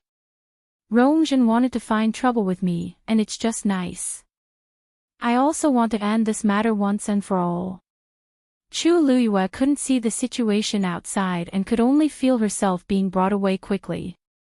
She silently traced their route in her heart and realized that they were indeed heading out of the Imperial city. She didn't know what method this person used, but the entire journey was very smooth and didn't attract anyone's attention. When they left the city gates, Chu Liyue could even hear the guards' interrogations. But still, no one noticed that something was wrong. She was brought out of the city just like that. After leaving the Imperial city, that person obviously relaxed a little and sped up again. Suddenly, she felt a weight on her shoulder. It was Tuanzi who suddenly came out. It rubbed against Chu Liyue's neck and seemed a little restless. Chu Liyue held it in his arms and gently comforted it. She was sure that Dumpling could bite through the net, but she had no intention of doing so at the moment. Dumpling seemed to be aware of her thoughts and immediately nestled in her arms obediently. After about an hour, that person finally stopped. Chu Liyue immediately patted Dumpling's butt and told it to go back. Then, he held his breath and waited. Whoosh! The net was suddenly ripped open. A dazzling light instantly shone down. Chu Liyue subconsciously squinted his eyes to adapt to the change in light. Chu Liyue. A high and mighty voice came from behind. Chu Liyue looked back. It was Rongjin. Are you familiar with this place? Rongjin crossed her arms and asked coldly. Chu Liyue looked around. It was lush and verdant in all directions. This was indeed the forest outside the Imperial capital. She pondered for a moment as if she was recalling before nodding gently. It's a little familiar. Back then, I was almost killed by the people Chu Xianmin sent here. Rongjin's gaze suddenly changed. The place on your map isn't here. Chu Liyue smiled bitterly. Yes. But that's where I went after I escaped. At that time, they knocked me out and brought me here, intending to kill me. Coincidentally, I woke up at that time, so I escaped. Rongjin looked at Chu Liyue suspiciously. You better not let me find out what tricks you're up to. During the Qing Jiao competition, Chu Liyue performed very well and displayed abilities that exceeded everyone's expectations. She could not help but be wary. Chu Liyue shrugged. This place is deserted. I know I'm not your match, so I'll cooperate. As long as you let me go in the end, everything else is negotiable. Rongjin sneered. You know what's good for you. Chu Liyue did not say anything and looked down slightly. Bring me there now. Rongjin gave Elder Meng, who was standing behind Chu Liyue, a look. Elder Meng, you must watch her closely. Fourth princess, don't worry. As this hoarse voice rang in her ears, Chu Liyue suddenly felt a cold wind coming from behind her. Her eyes flickered, and she immediately became alert. However, it was only for a moment before she restrained her impulse and pretended not to notice anything as she stood there. Swoosh! A rope as thick as a thumb was tightly wrapped around her neck. Elder Meng was holding the other end of the rope in his hands. A fierce look flashed across Chu Liyue's eyes. She had never been humiliated like this before. Behave yourself. Rongjin shouted. Otherwise, this rope can take your life any time. Chu Liyue suppressed the anger in her heart and nodded lightly. I know. Lead the way in front.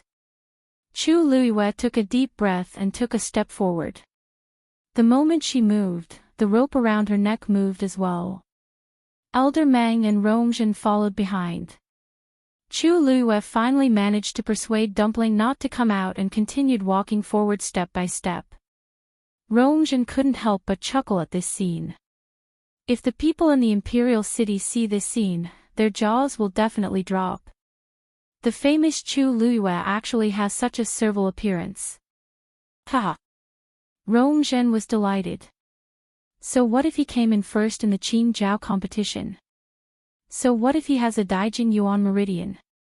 Isn't he like a dog in front of me? I heard that the Crown Prince and Prince Li even fought in front of father to snatch you. Ha, if they see you like this, they will regret it so much.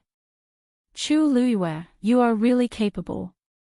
You didn't say or do anything, but you almost made father remove the Crown Prince. Chu Liyue didn't have much of an expression. I've already cut all ties with the Crown Prince. I didn't expect today's incident either. If fourth princess is still angry because of this, angry? Why would I be angry?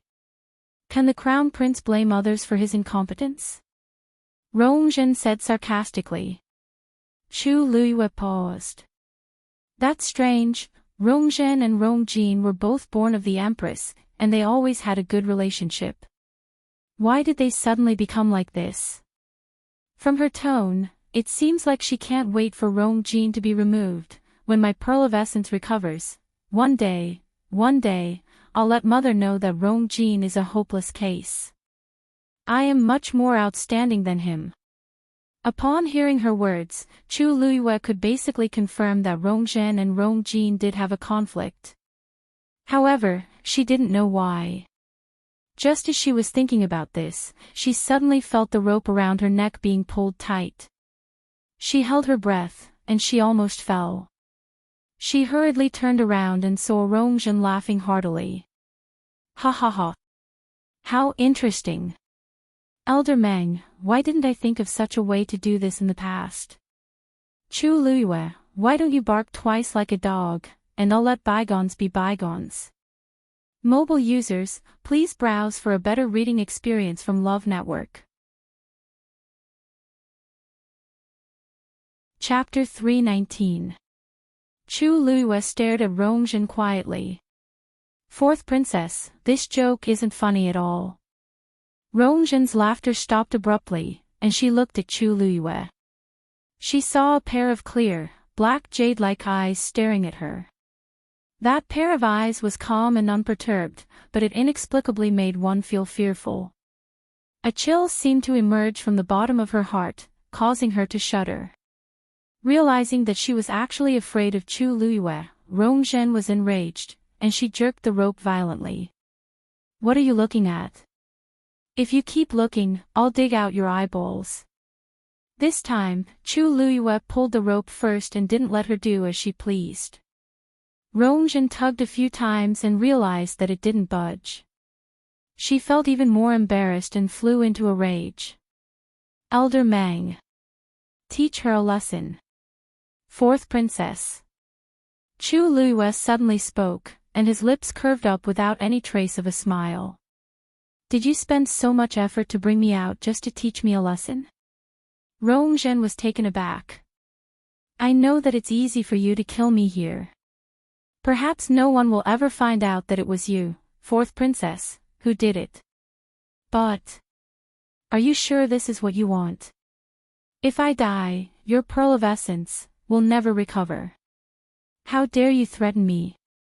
Rongzhen's face was a little sinister. She had already suffered enough over the past few days, and now, even Chu Luiyue dared to speak to her like this. She quickly took 2 steps forward, rushed to Chu Luiyue, and raised her hand to slap her face.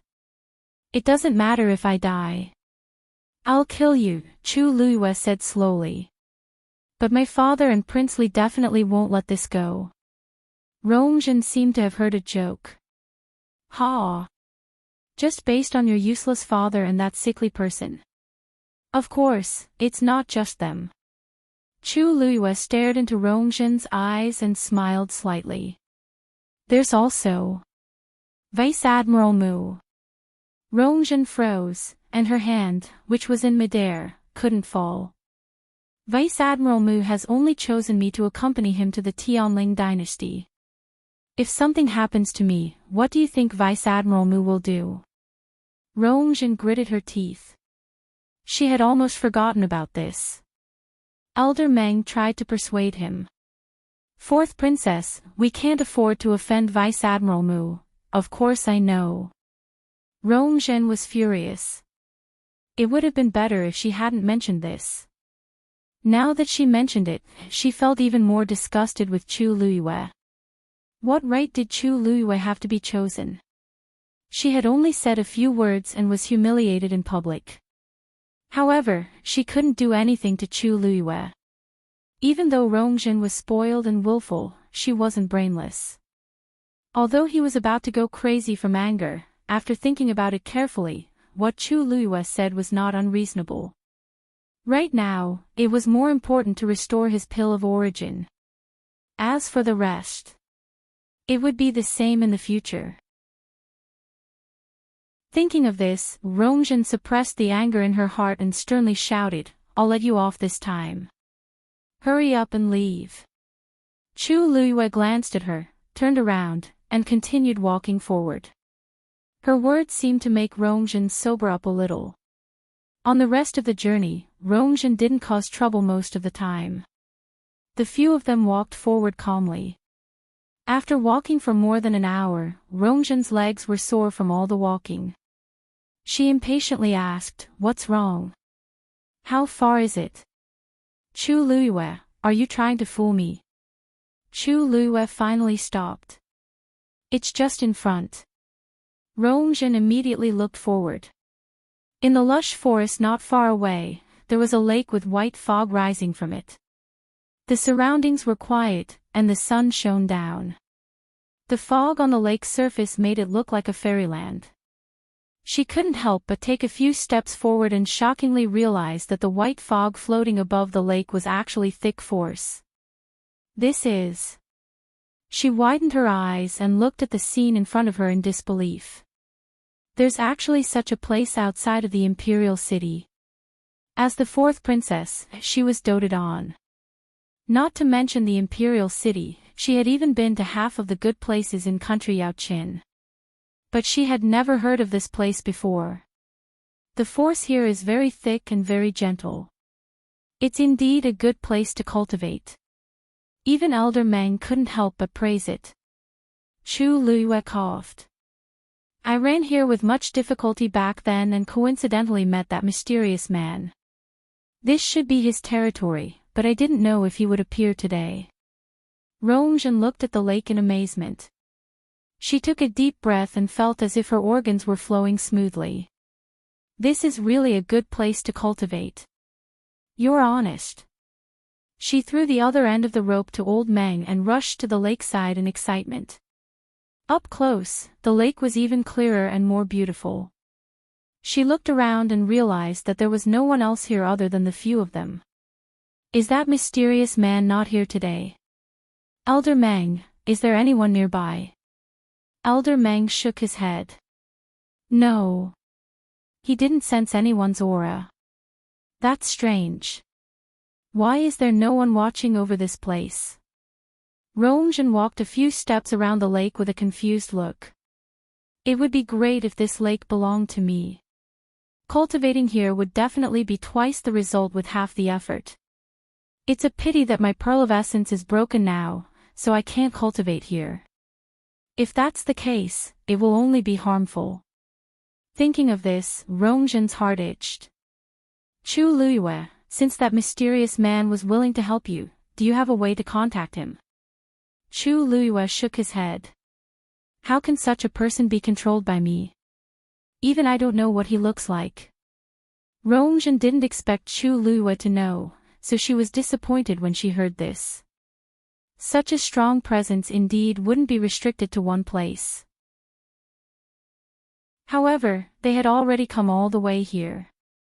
If they returned empty-handed, wouldn't that be too shameful? Suddenly, her eyes lit up. Oh right. Previously, you said that you met that person when you were in danger. If you encounter a similar situation now, will he appear again? Chu Luyue knitted his brows. Fourth princess, what do you mean? I don't mean anything. Rongzhen slowly walked to Chu Luyue and sized her up with ill intentions. I just want to give it a try. Don't worry, I won't really want you to die. Fourth princess, you think too highly of me. Chu Luyue said lightly. Rongzhen sneered. You're no longer the same as before. Even Vice Admiral Mu favors you. How can I say that I think highly of you? You just have to. Just as her hand was about to strangle Chu Luyue's neck, a strange sound came from the lake. Rongzhen immediately turned around. Under the white fog, she could vaguely see circles of ripples spreading from the center of the lake to the surroundings. She couldn't hide her excitement as she hurriedly walked over. But just as she reached the side of the lake, a huge white figure suddenly rushed out of the lake. It was heading straight for her. Mobile users, please browse for a better reading experience from Love Network.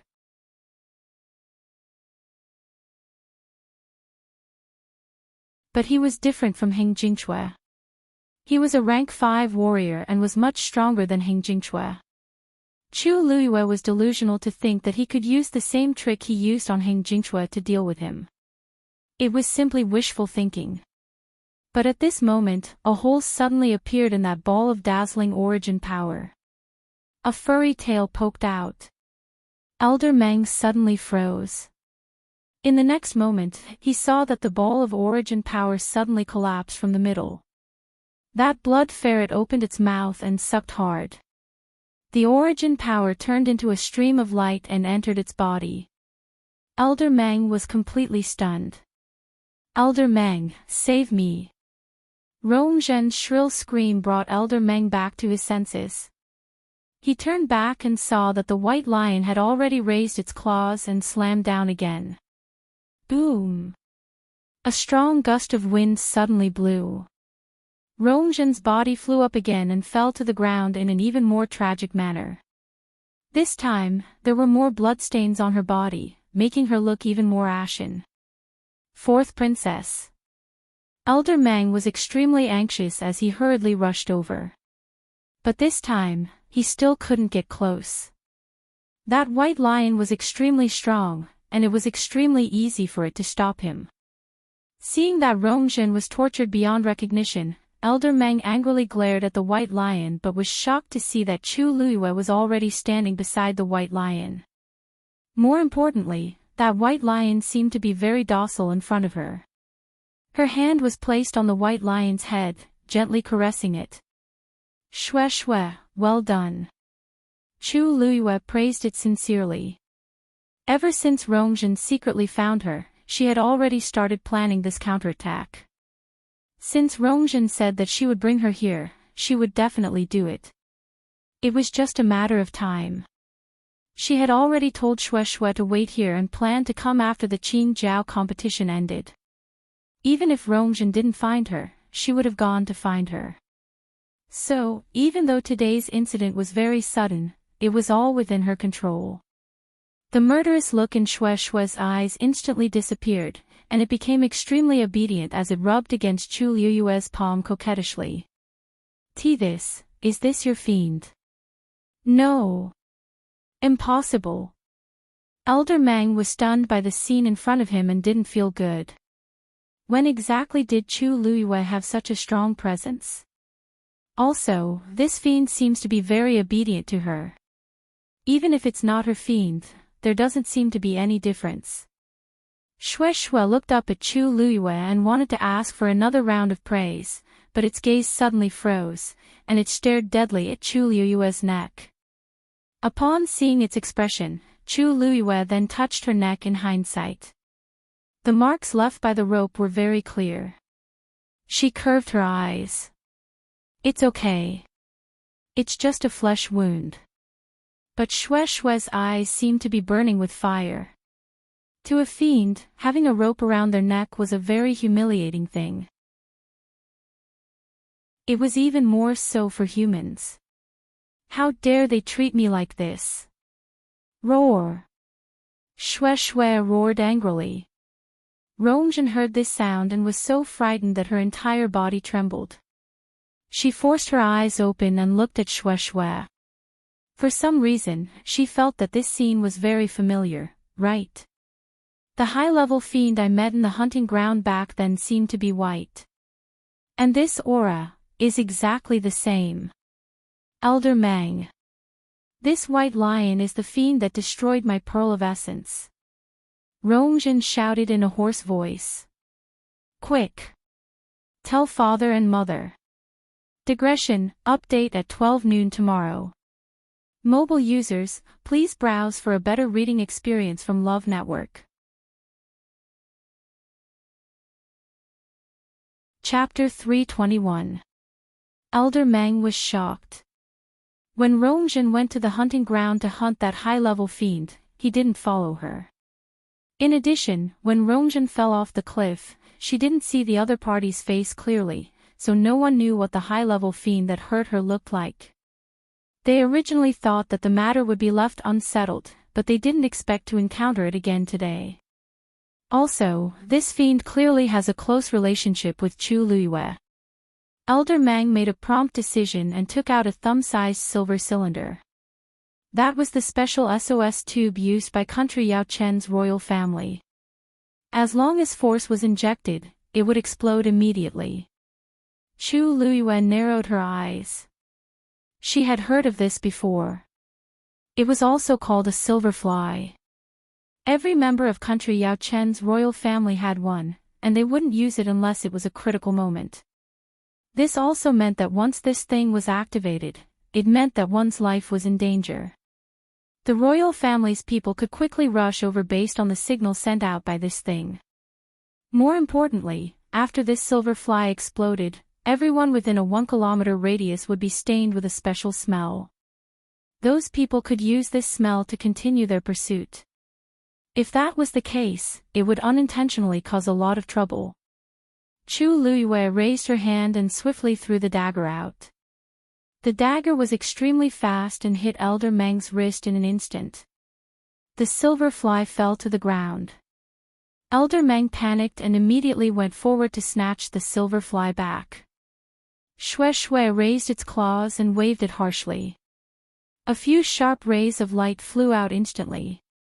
Elder Meng was shocked and immediately dodged. A red shadow flashed past. The next moment, Dumpling held the silver fly in its mouth and appeared in front of Chu Luiyue. Chu Luiyue took the silver fly and lightly patted Dumpling's head. You're smart.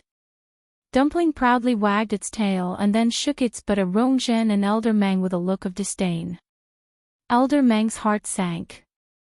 A powerful high-level fiend, a cunning Chu Luiyue, and a mysterious blood ferret, he and Rongjin weren't their opponents at all.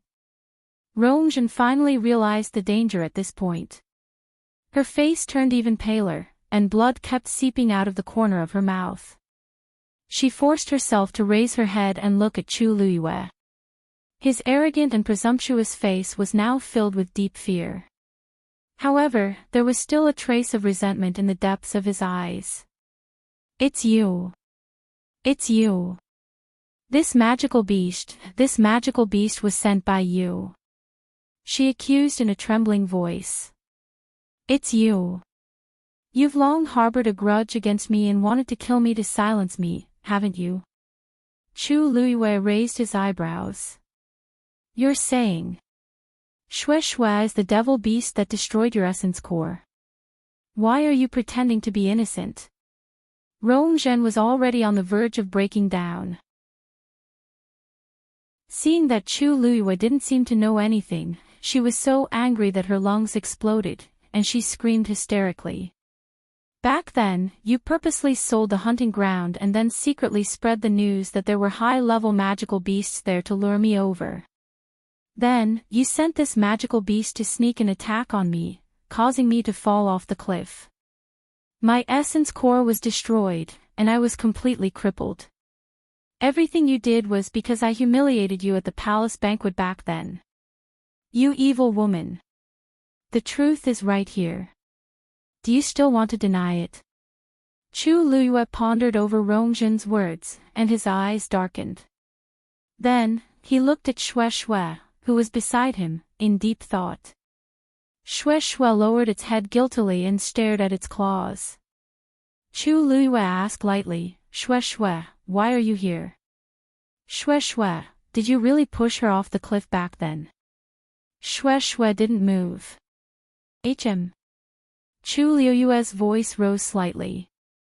Xue Xue immediately looked at her. It was just following orders. Chu Liyue stared at it for a while. After confirming that it wasn't lying, she raised her eyebrows in satisfaction. Just admit it. I don't like little fellows who lie to me. Xue Xue hurriedly nodded. Dumpling, who was at the side, suddenly froze. She secretly glanced at Chu Liyue to confirm that she wasn't talking about her. Then, she shifted her gaze away. Chu Liyue's lips suddenly curled up into a smile. Well done. Xue Xue instantly heaved a sigh of relief.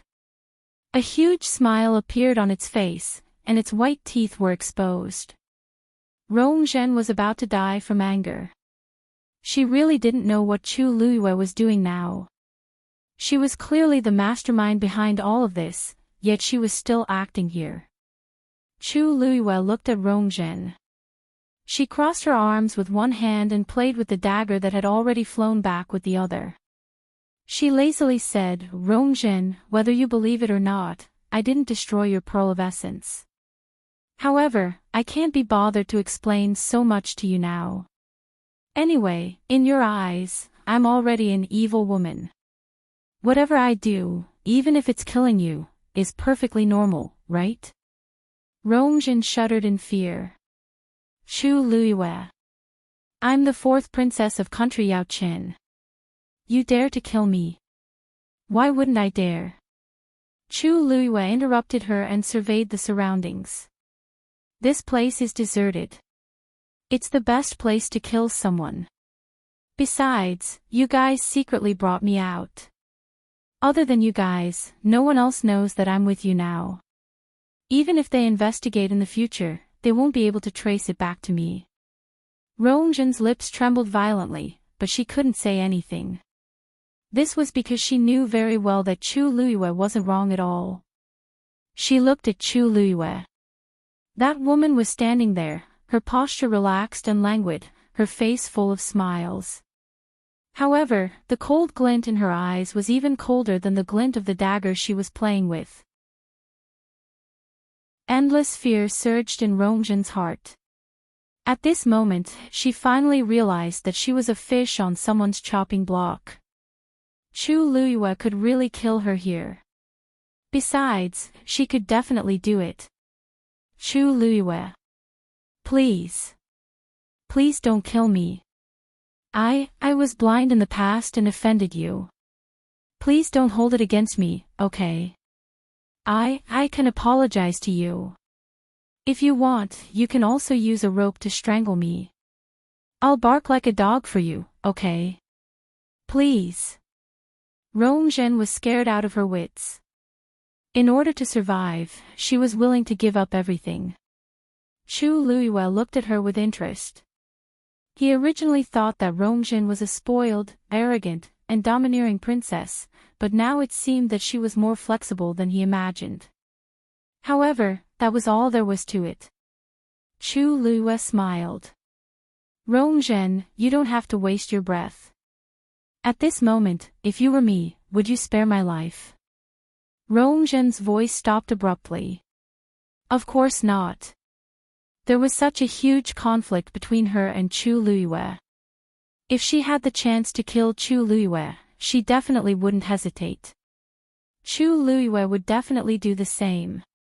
Thinking of this, despair gradually filled her eyes. Chu Luiyue raised his chin. Don't worry. Today is a good day for me, so I'll give you a quick death. As she spoke, she pointed the dagger in her hand at Rongzhen's glabella. Chu! Wait!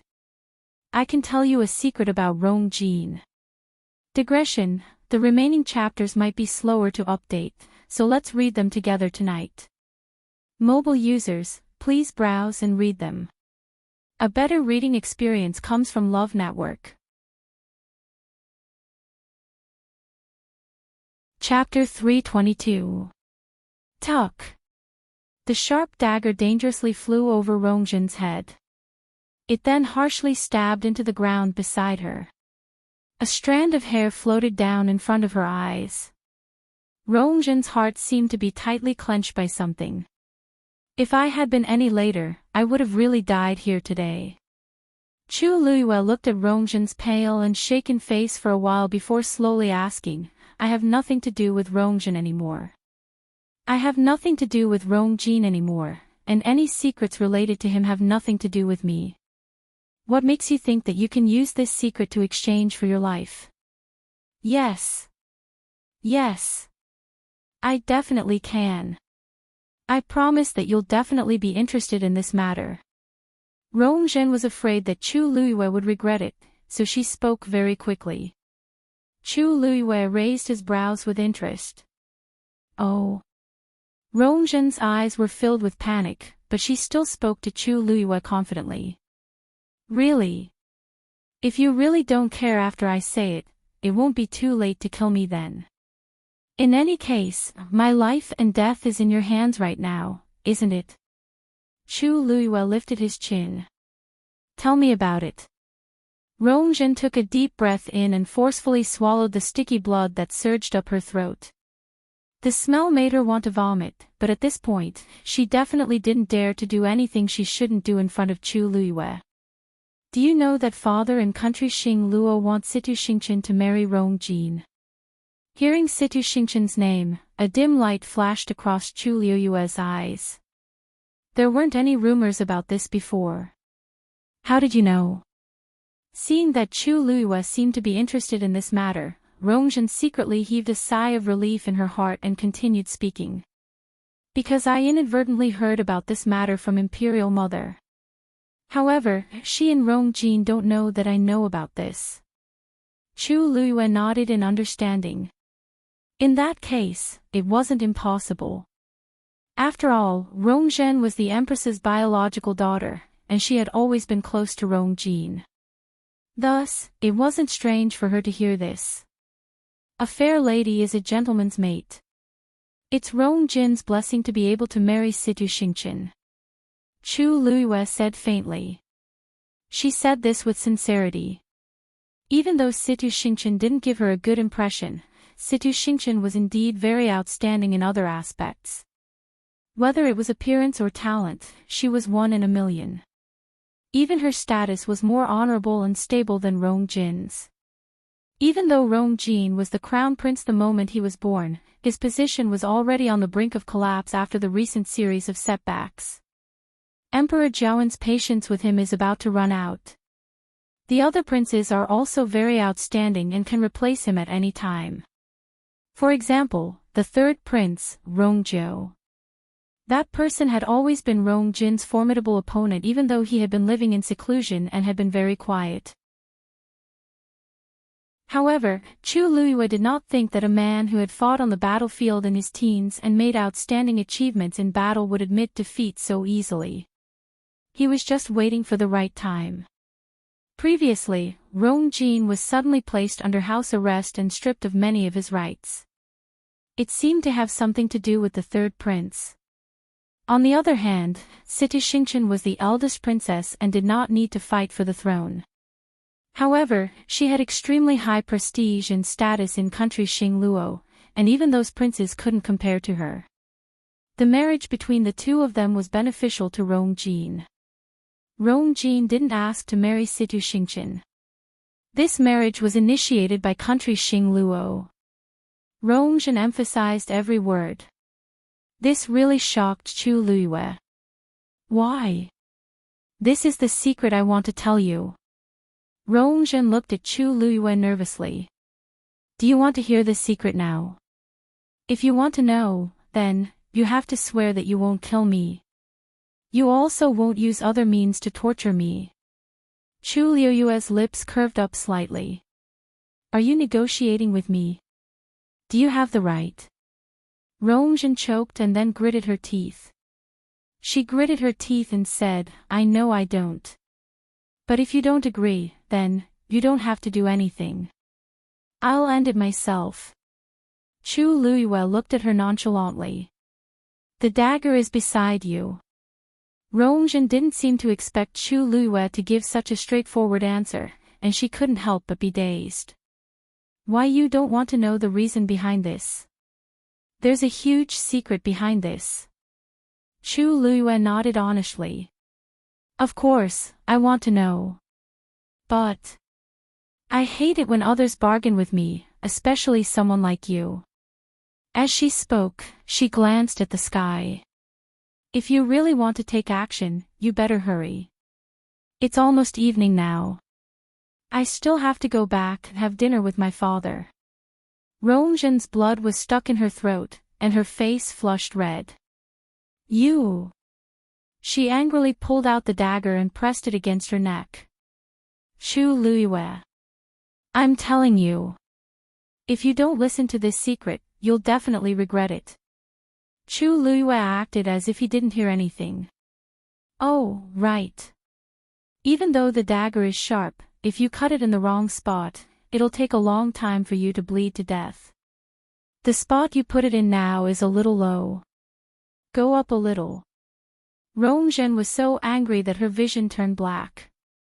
She was originally injured, and there wasn't a single part of her body that didn't hurt. Now that she heard Chu Luiyue's words, she was about to break down completely. She clenched her teeth, and her hands trembled. The scene of her confronting her mother a few days ago suddenly surfaced in her mind. Those ear-piercing words were like a sharp knife that harshly pierced her heart. Despair flashed across Rongjin's eyes. In the past, she was very talented and was doted on. However, she became a good-for-nothing overnight, and she lost everything. But just because she couldn't do anything for Rongjin, she became a good-for-nothing in her mother's eyes.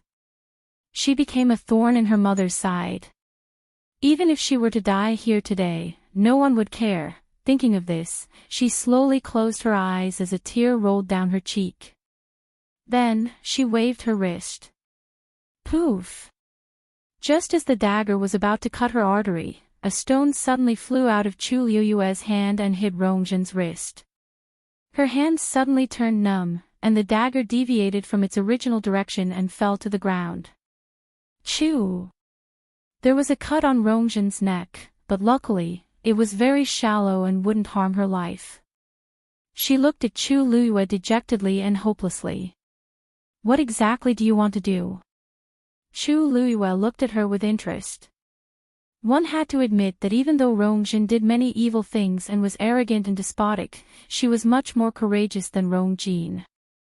If Rongjin was the one facing such a situation, he wouldn't even have the courage to hold a dagger. From this aspect, Rongjin was still more outstanding than Rongjin. You can tell me the secret now. Rongjin was dazed, and her eyes were filled with suspicion. Really? Why, you're sure you won't kill me? Chu Luiyue nodded. Of course. Mobile users, please browse and read. A better reading experience comes from Love Network. Chapter 323. After Chu Luiyue finished speaking, he glanced at Xue Xue beside him. Xue Xue understood and immediately dashed out. Its body was huge and muscular, but its speed was extremely fast, almost like a bolt of silver lightning. The next moment, it rushed in front of Elder Mang. The moment Elder Mang saw it move, he already realized the danger. He moved his feet and turned to run. But after a few steps, a white figure flashed in front of him, and the white lion appeared in front of him, blocking his path. Force gathered in Elder Mang's palm, and he hurriedly threw a punch. Long Yang punch. Mockery flashed across Xue Xue's icy blue eyes. Then, it raised its claws. Swish. Elder Mang's punch was harshly torn apart. Even his hands were bleeding profusely. Elder Mang was pushed back by this strong force and almost fell to the ground. When he finally stabilized himself, he saw the white lion slowly approaching him. Without a second thought, he turned around and fled. Roar! A roar suddenly sounded in the forest. Elder Mang took half a step forward, and his body suddenly froze. Then, viscous blood flowed out of his ears. Bang! He suddenly fell to the ground, no longer breathing. Chu Luiyue walked over, not surprised at all. The suppression of a high-level fiend was enough to directly shatter a Stage 5 warrior's organs. She used a tree branch to remove the black cloth on Elder Mang's face, and an old and unfamiliar face appeared in front of her. Chu Luiyue raised his brows and looked at Rongzhen. Rongzhen forced herself to calm down and slowly said, "This is Elder Mang. This is Elder Si Mang. He has been secretly protecting me all these years, someone from the Si family." Yes, the Si family doesn't seem to have such an elder, right? He faked his death 20 years ago, but in reality, he has been serving Mother all these years. Chu Luiyue instantly recalled that the current empress, Si Huijing, was the Si family head's younger sister. It seems like the empress and the entire Si family have reservations about His Majesty. No. The rest of the Si family doesn't know about this. Even though Rongzhen hated the empress, she didn't want to drag the Si family into this. Chu Luiyue, 4 villages, you have Si Mang by your side, but what about Rongjin and Rongqi? Rongzhen shook her head. The Imperial Palace is heavily guarded, and Imperial Mother doesn't dare to go too far. In the past, Elder Si Mang mostly protected Rongjin, but ever since I got injured, he started following me. Now that Si Mang was dead, the last bit of hope in her heart was completely shattered. As Chu Luiyue listened, he took out a jade bottle from his chinquan bag and poured something onto Si Mang's body. Rongzhen had already guessed what it was, but she cowered and didn't dare to speak. Sure enough, after a short while, Si Mang's body completely disappeared. Not a single trace was left behind. Rongzhen widened her eyes at this scene, and her heart raced. After Chu Luiyue settled this problem, he looked at Rongzhen again. Rongzhen seemed to be shocked by her actions and suddenly took a step back. Chu Luiyue looked down at her with a smile on her lips. Okay, now, you can start telling me that secret. After carefully instructing Rongjin, the Empress returned to the palace. Too many things had happened today, and she was completely exhausted. The palace servants had all heard about what happened at Tianlu Academy and knew that the Empress wasn't in a good mood at this time. Hence, they were especially careful. The Empress returned to her room and sat down in front of the dressing table. A face was reflected in the bronze mirror. It was dignified and beautiful, but it was also old and tired. She reached out and slowly brushed past the wrinkles at the corner of her eyes. Even if she took good care of it, it couldn't withstand the corrosion of time. After all, it was different from when she was young. Even she wasn't willing to look at this face, let alone His Majesty. Besides, even if she went back to more than 10 years ago, her face wasn't the one that His Majesty loved the most. Thinking of this, a strong sense of frustration surged in her heart. Bang! She knocked the jewelry box onto the floor. The palace servant serving her at the side immediately knelt down. Your Majesty, please calm down. The Empress wanted to get angry and kill everyone here. But in the end, she held herself back. None of this was important. As long as Rong Jin could stabilize his position as the crown prince, there was still hope for everything. She would definitely be the final winner. Thinking of this, she softened her tone. You don't have to be nervous. This consort was just too tired and made a mistake. Put everything away. Yes. The palace servants hurriedly picked up the scattered jewelry one by one and put them back into the box. The Empress asked faintly. How was the fourth princess today? The palace servant hurriedly said, replying to Your Highness, the fourth princess is still in the palace today and is unwilling to come out.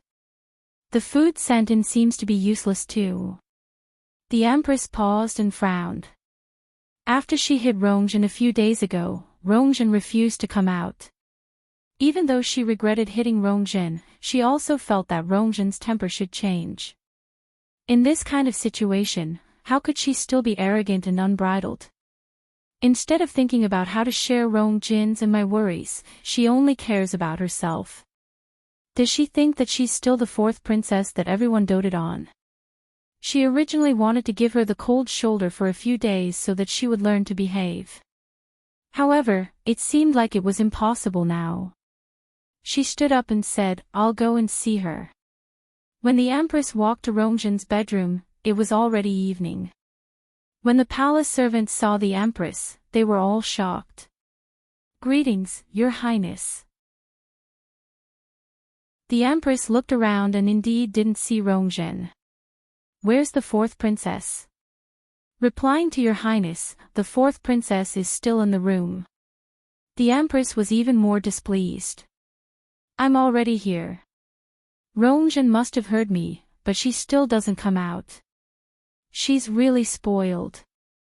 She restrained her expression and walked straight to the door that was tightly shut. Zhen, mother is here. The room was silent, and there was no response. The Empress raised her voice. Xinjin. Still, no one spoke. The Empress lost her patience and ordered the palace servants to open the door forcefully. Then, she stepped into it. Rongjin, you've really gone overboard recently. The Empress's remaining words disappeared in her throat. This was because there was no one in the room. She looked around. Xinjin. Dead silence. This time, the Empress finally panicked. She quickly searched the room and finally confirmed that Rongjin wasn't here. She looked at the palace servants behind her in shock and anger. Where did the fourth princess go? The palace servants were also shocked as they knelt down together. Your Highness, you're wise. The fourth princess has been in her room for the past few days and hasn't come out. Then, where is she now? So many people said that Rongjin didn't go out, so she definitely didn't go out for a simple walk. Why, you really don't know, ah.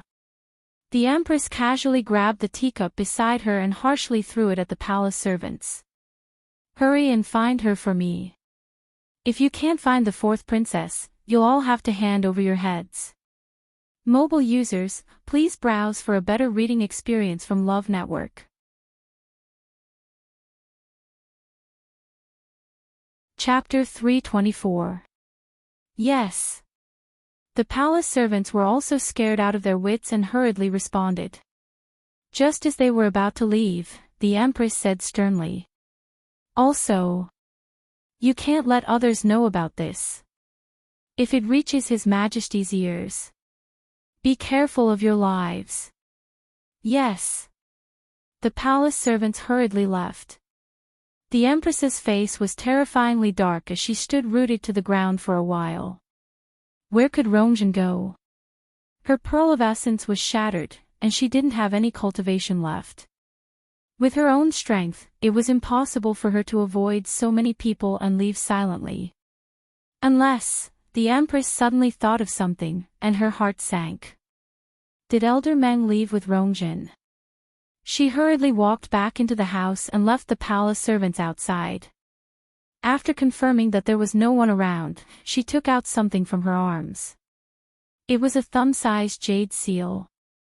She usually used this to contact Elder Mang. She gently twisted the seal. Kacha! A soft sound was heard.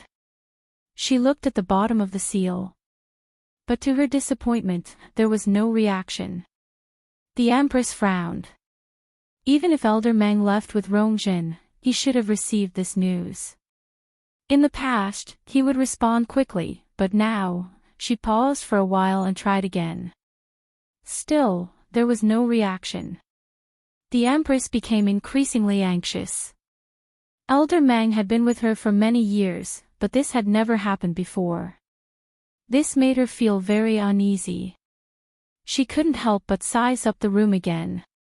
Everything was normal, except that there was one person missing. The Empress felt her head hurt and rubbed her glabella. Where exactly could Rongjin have gone? There were enough things today, but Rongjin just had to add to the chaos at this time. If His Majesty finds out, he will blame me even more for not doing my duty as a mother. Our current situation is already difficult enough. What is wrong with Rongjin? When I find her, I will teach her a lesson no matter what. Bam! All of a sudden, the seal in her hand exploded. The Empress was shocked and directly threw it out. The seal that was already broken rolled on the floor and completely disintegrated. Her Majesty. What's wrong? The palace servants outside hurriedly asked when they heard the sound. The Empress instinctively shouted. Nothing. Nobody is allowed to come in. As she spoke, she hurriedly walked over and picked up the broken pieces of the seal. She opened her eyes wide and looked at the thing in her hand in disbelief. It took her a long time to recover. This is, Old Meng is dead. Her body trembled uncontrollably with shock and fear. Elder Meng was actually dead. He was a rank 5 warrior. All these years, he had done many things for her and had never made a single mistake. How could he suddenly die now? The Empress was suddenly stunned. Wait a minute. If it was really Elder Meng who took Xinjin out, and now that he was dead, wouldn't Xinjin? Thinking of this, she quickly got up. If Xinjin was really in danger, she had to send someone to save her as soon as possible. But halfway there, she stopped. Telling His Majesty about this was the fastest and most effective way. After all, His Majesty could mobilize too many people. If she blindly sent people to search, who knew when there would be news? But how was she going to explain how Rongjin left so quietly? Once His Majesty conducts a thorough investigation, he will definitely find Elder Meng. Even if he's already dead. By then, not to mention Rongjin, she might not even be able to sit on her throne as the Empress. She hesitated for a moment and fell into a dilemma. After hesitating for a long time, she finally decided to hide this matter first. If she could find Rongjin as soon as possible, everyone would be happy. If not, in a life and death situation, Rongjin would definitely think of ways to protect herself. After all, she still had Silverfly with her. Now, the mother and son pair couldn't create any more trouble. The Chu family. Chu Ning followed the wooden vines to the Chu residence. Standing in front of the door and looking at the very familiar door, he had a lot of thoughts and complicated feelings. He used to be proud of the Chu family and tried his best to give up everything for the Chu family. But in the end, the Chu family only left him with endless painful memories. If it weren't for the family head, he definitely wouldn't step through this door again. The guard standing at the door saw him from afar and immediately bowed respectfully. Welcome back, eldest young master. They were very attentive and had flattering smiles on their faces. Even when Chu Ning was at his peak, he had never been treated so warmly. However, the smiles on their faces were glaring and even disgusting to Chu Ning. He could still clearly remember how these people had treated him and a few months ago. How long had it been, and things had become like this? Every dog has its day. He ignored those people and walked straight through the door. Passing through the courtyard, he walked toward the hole. But before he reached the place, he saw that the Chu family had already gathered outside the hole. Seeing his figure appear, someone immediately went up to welcome him. "Big brother. You're finally back." Looking at the smiling man in front of him, Chu Ning knitted his brows. Chu Ji. Chu Ji came from a branch of the Chu family and had always been at odds with him. In the past, when he was in the limelight, Chu Ji was jealous and always felt that he had stolen his reputation and glory. Later on, when he fell from grace, Chu Ji secretly made things difficult for him. Chu Ning's lips curled up into a cold smile. "Chu Ji, it's been a long time since I called you big brother. It seems. You haven't called me that in 10 years, right?" A trace of awkwardness flashed across Chu Ji's face, but he quickly squeezed out an eager smile and pulled Chu Ning's arm with one hand. "Ha ha ha. Big brother, you still like to joke as before. Please come in. Everyone has been waiting for you for a long time." Chu Ning easily avoided his hand and looked at the crowd in front of him.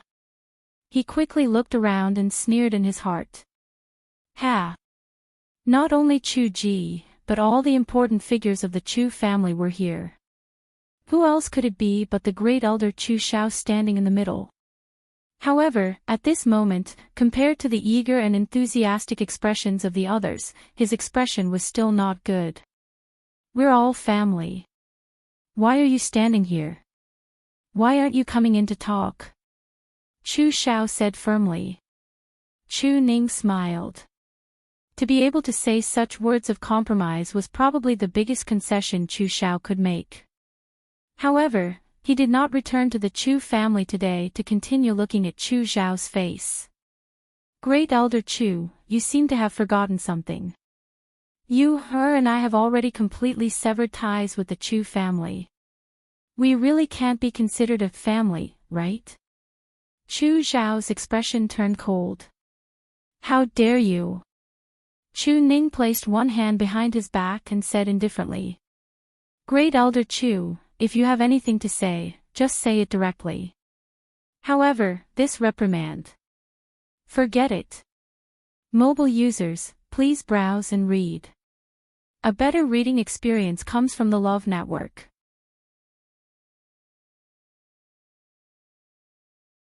Chapter 325.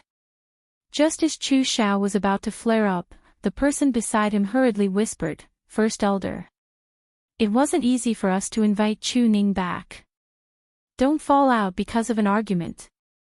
Business is more important. Business is more important." Chu Shao could only suppress the anger in his heart.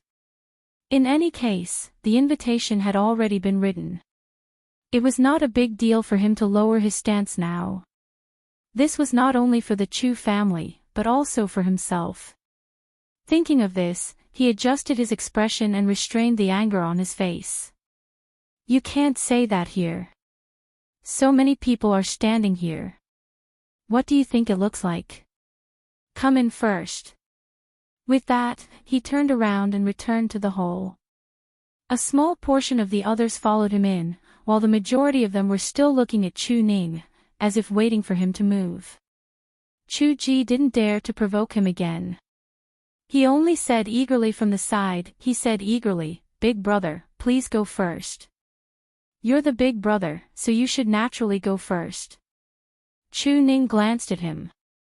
There was no embarrassment on Chu Ji's face. Instead, it was filled with excitement and fawning.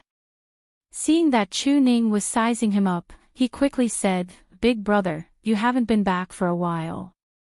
You might not be used to it, but don't worry, just tell me if you have any instructions. I'll definitely do it for you." Chu Ning could see the sincerity in his words. Chu Ji really did not hold a grudge over what happened just now. Instead, he was wholeheartedly trying to please him. How ironic. Chu Ning shook his head and walked towards the hall. Seeing him walk in, the others followed him in. Chu Ning was arranged to be the first on the left. Other than the seat of honor where Chu Xiao usually sat, this was the most honorable seat. It was even ranked before the other elders of the Chu family. However, Chu Ning could not be bothered with this and sat down. Since everyone is already in, First Elder, can you speak frankly? He did not want to waste time here. The longer he stayed with these people, the more unbearable he felt. Therefore, he planned to quickly resolve the matter and return. Chu Xiao was dissatisfied with Chu Ning's attitude, but he knew that now was not the time to be calculative. Hence, he said, according to what the patriarch said back then, he should be coming out of seclusion soon. If the patriarch knew about this, he would definitely be very disappointed. So, I've called you here today to discuss what to do about this matter. Chu Ning chuckled, but there was no mirth in her eyes. What else can we do? Since it had already happened, could it be that they were going to pretend that it never happened? When the patriarch comes out of seclusion, I will personally explain to him. Everyone was stunned and looked at each other. They seemed to have never expected that Chu Ning would actually say this.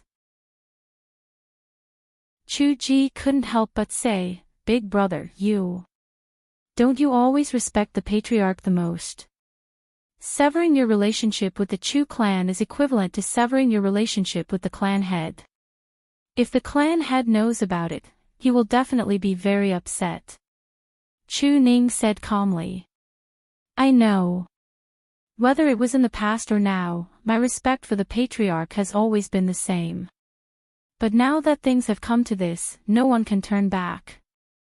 So, no matter how the patriarch views me, I will accept it. Are you serious?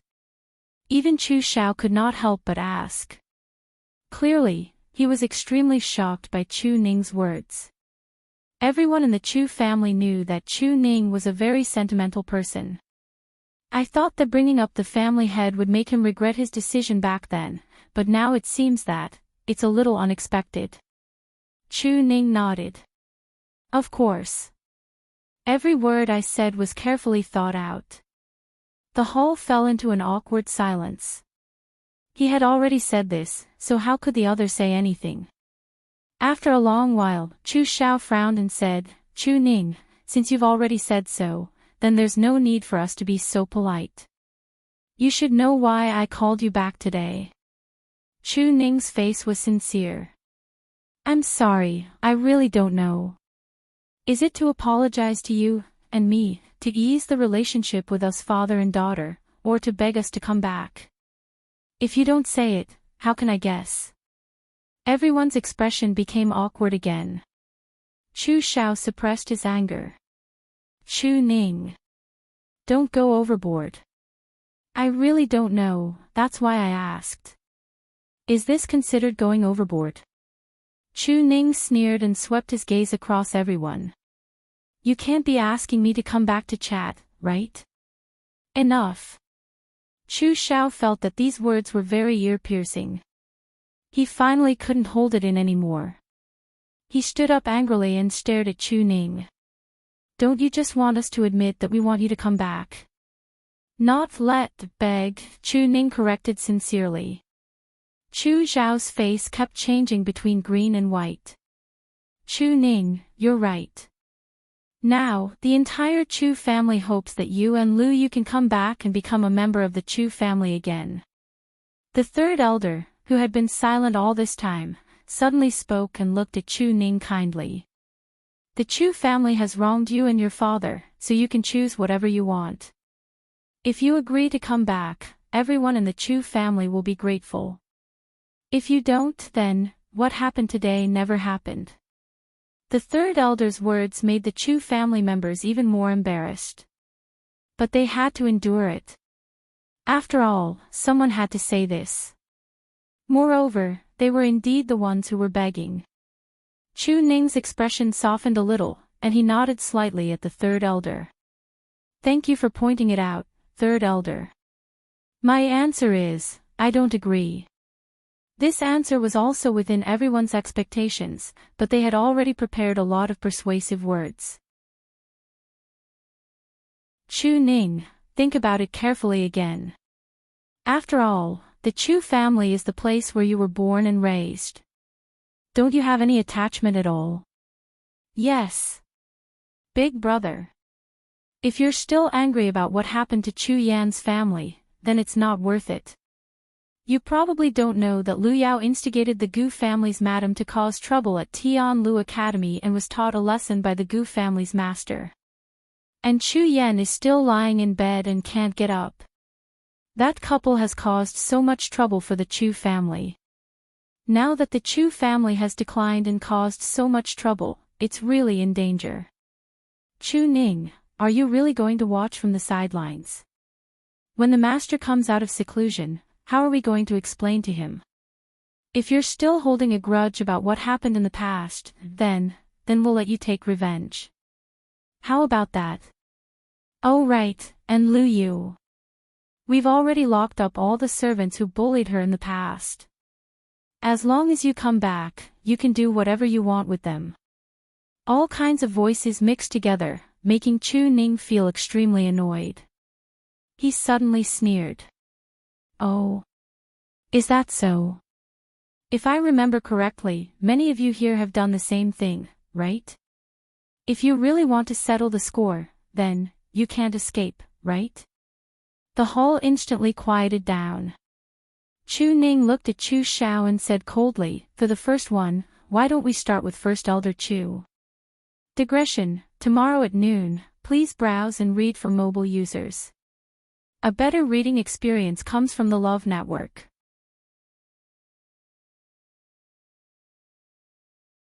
Chapter 326. Chu Xiao frowned. Chu Ning, do you know what you're saying? Chu Ning leaned back in his chair with a relaxed expression and a cold gaze. Of course. If you don't accept, then let's end the discussion here. As he spoke, he was about to stand up. Chu Xiao was about to shout angrily, but the person beside him spoke first. That. Chu Ning, we know that the Chu family wronged you and your daughter first. It's understandable for you to make this request. However, so much time has passed. Are you going to investigate everything one by one? I remember each and every one of them clearly. I won't malign anyone. Chu Ning glanced at the person who spoke. Why don't we start with you? That person was speechless. The entire hall fell into dead silence again. Who knew what Chu Ning would think of to punish and take revenge on them? Only a fool would stand out at this time. However, it was difficult for them to give up just like that. Chu Ning had been promoted to the commander of the Imperial Guards and held great power in his hands. However, this was not the most important thing. The key to the problem was still Chu Luiyue. It would be fine if she was just an ordinary cultivation genius, but she was clearly more outstanding than most people. Otherwise, she wouldn't have been able to take first place twice in the Qing Jiao competition. Moreover, she was extremely talented as a celestial physician. From the moment she could refine pills, she was already considered a true celestial physician. One had to know that no one in the Chu family had achieved this in so many years. What made them even more tempted was that Chu Luiyue had a Daijinjuan meridian and was chosen by Mu Qinghe to cultivate in the Tianling dynasty in the future. What an honor this was! If Chu Luiyue was still a member of the Chu family, then the entire Chu family's status would instantly rise. By then, not only would they be able to maintain their position as one of the four major families, they might even be able to replace the Si family as the number one family. How could they give up such a huge temptation in front of them? Big brother, for the sake of the master, why don't we compromise? Chu Ji cautiously said. Chu Ning asked. What do you mean? Chu Ji glanced at Chu Xiao and smiled awkwardly. About that. If we were to count the things that happened in the past one by one, it would be quite troublesome. Why don't we formally apologize to you and Lu Yu and compensate you according to your suggestions? In order to show our sincerity, this matter should start with the great elder. How about it? Chu Xiao raised his eyebrows. Chu Ji. Do you want this old man to lower his head and apologize first? Cough cough, Grand Elder, you don't have to be so blunt, except for the patriarch. Right now, you are the most respected person in the Chu clan. Isn't it the most convincing to start with you? Even if it's for the Chu family. Chu Ji lowered his voice when he said the last sentence, but everyone in the hall heard it clearly.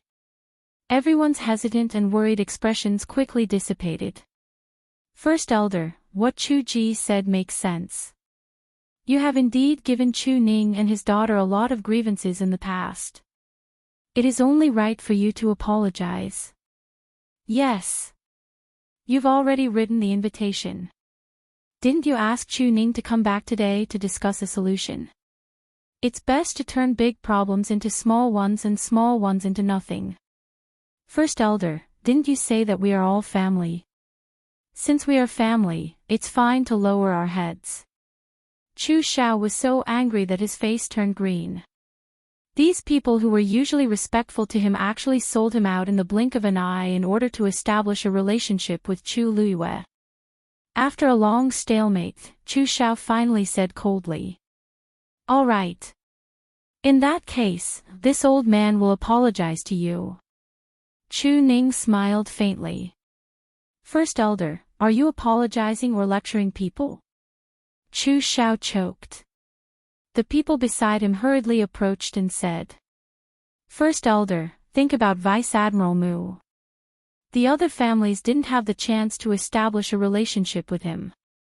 And the fact that the blood of the Chu family flowed in Chu Liuyue's body was indisputable.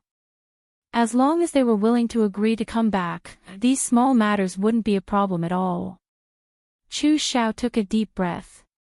In the past, this old man did some terrible things and hurt you and your father. Now, I apologize to you, I'm sorry.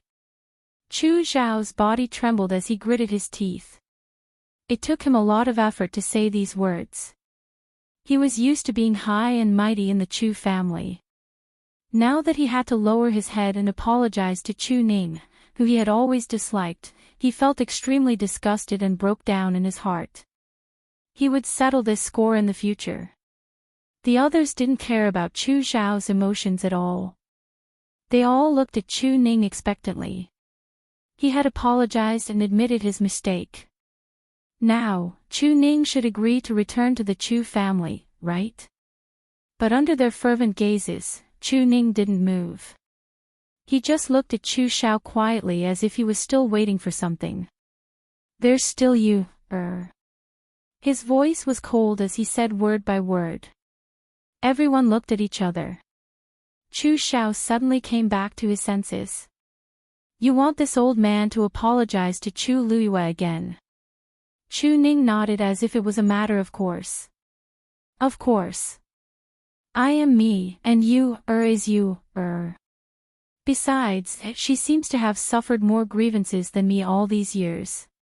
Is it so difficult for you to apologize? Chu Xiao was about to go crazy.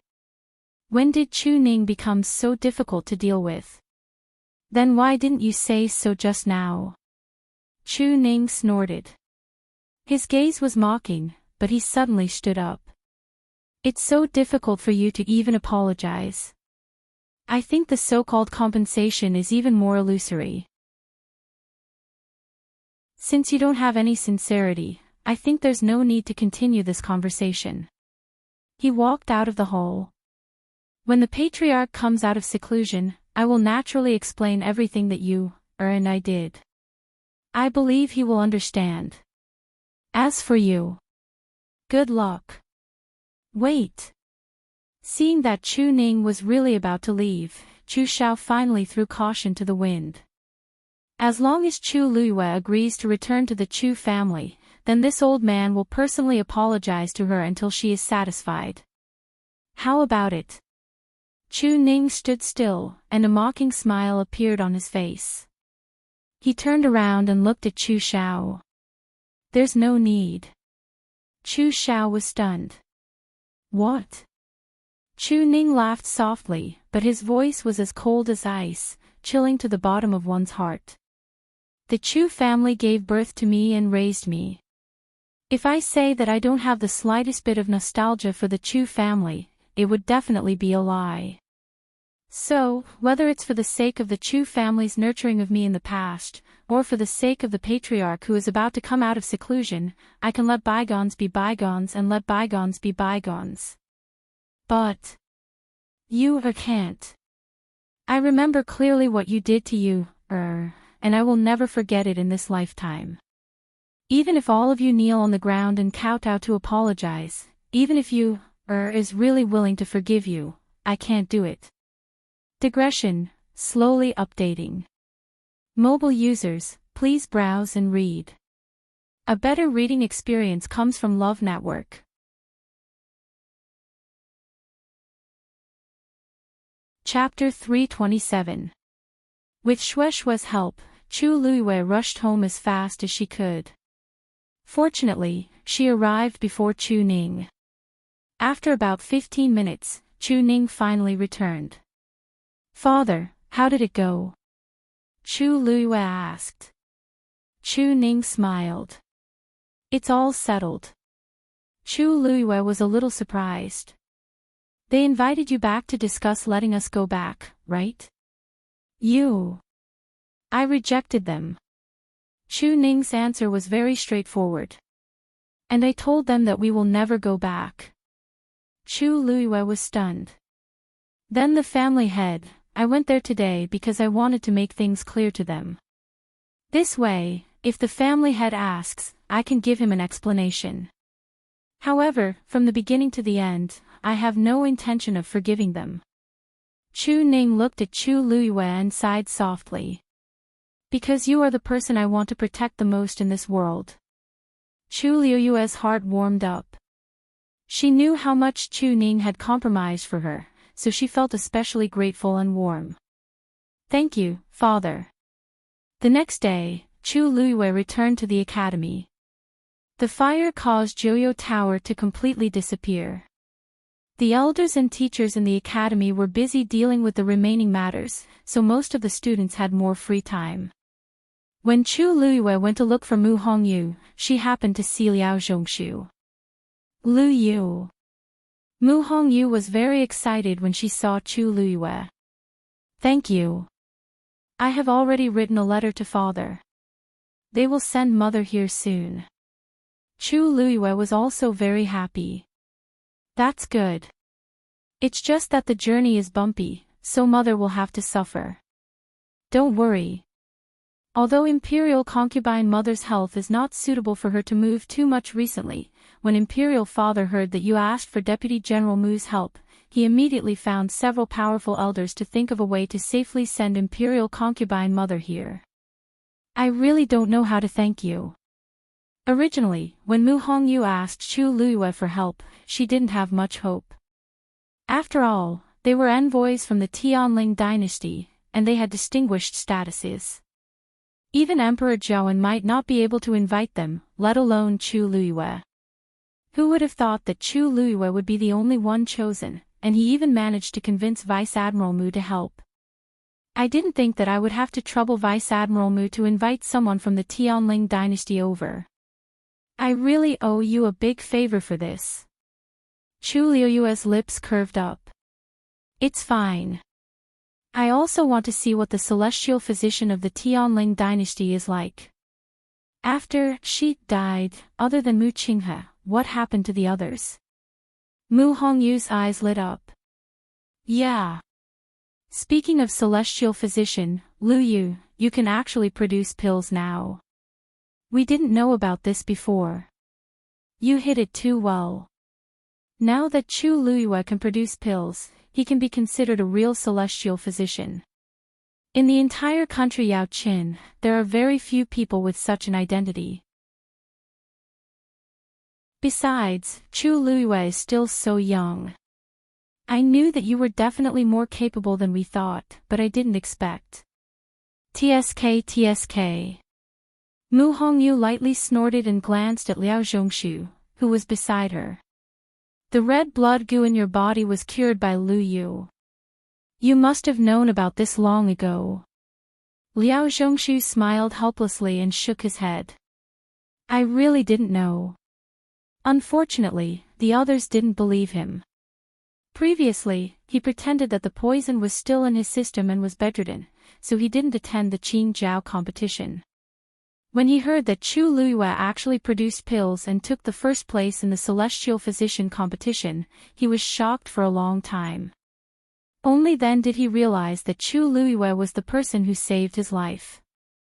Mu Hongyu wrinkled her nose, but she couldn't be bothered to argue with him. She was more interested in something else. Lu Yu, when will you go to the Tianling dynasty with Vice Admiral Mu? Chu Luiyue shook his head. It's not confirmed yet. He seems to be staying here for a while, and he wants to continue observing me. If I can't pass, I still can't go. Ah. So troublesome. Mu Hongyu looked disappointed. I thought you guys would go directly. Chu Luiyue laughed.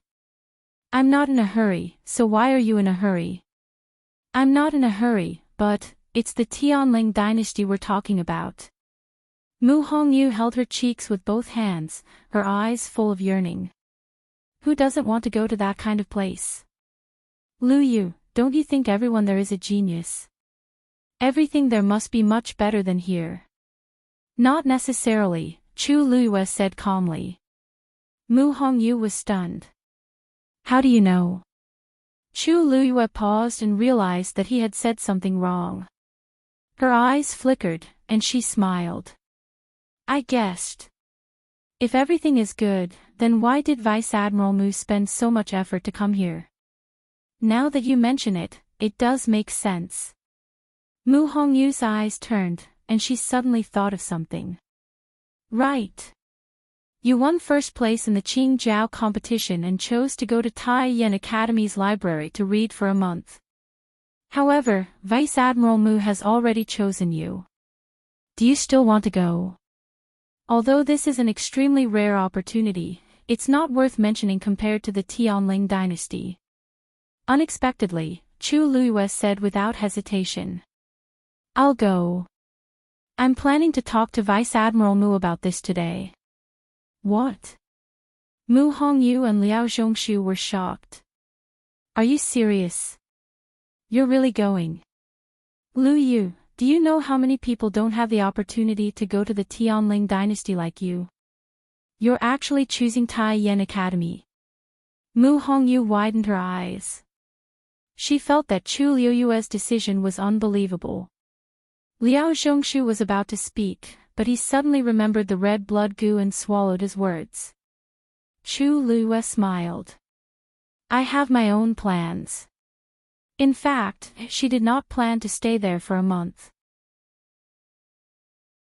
As long as there was any movement on Mu Qinghe's side, she could immediately come back. Moreover, although Mu Qinghe did not say it explicitly, based on Chu Luiyue's understanding of him, he should be planning to stay here for a long time. Chu Luiyue did not think that the reason he was staying was because of her. Therefore, this was also something that she was very curious about. Mu Hongyu wanted to say a few more words, but when she saw Chu Luiyue's determined expression, she gave up. All right. When are you going? The people from Tai Yan Academy seem to have left today. Our academy's elders Wu Rong and Elder Wei Qing from Nanfeng Academy also went. Chu Luiyue understood. This was obviously to investigate Hing Jingxue and the others. She thought for a moment. It won't be too late for me to go after your mother arrives. Mu Hongyu was stunned, and her eyes reddened. Lu Yu, thank you so much. It's nothing. Chu Luiyue's lips curled up slightly.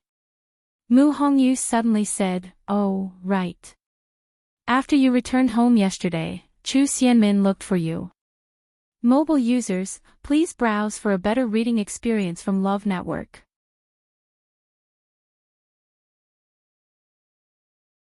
Chapter 328. This surprised Chu Luiyue. She's looking for me. Yes.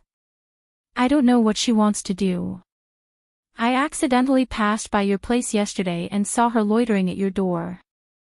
I went up to ask her what she was doing, but she didn't want to say anything and left in a hurry. Mu Hongyu shrugged and pouted. Maybe she wants to do something to harm you when you're not around. Chu Luiyue squinted her eyes and tapped her fingers on the table.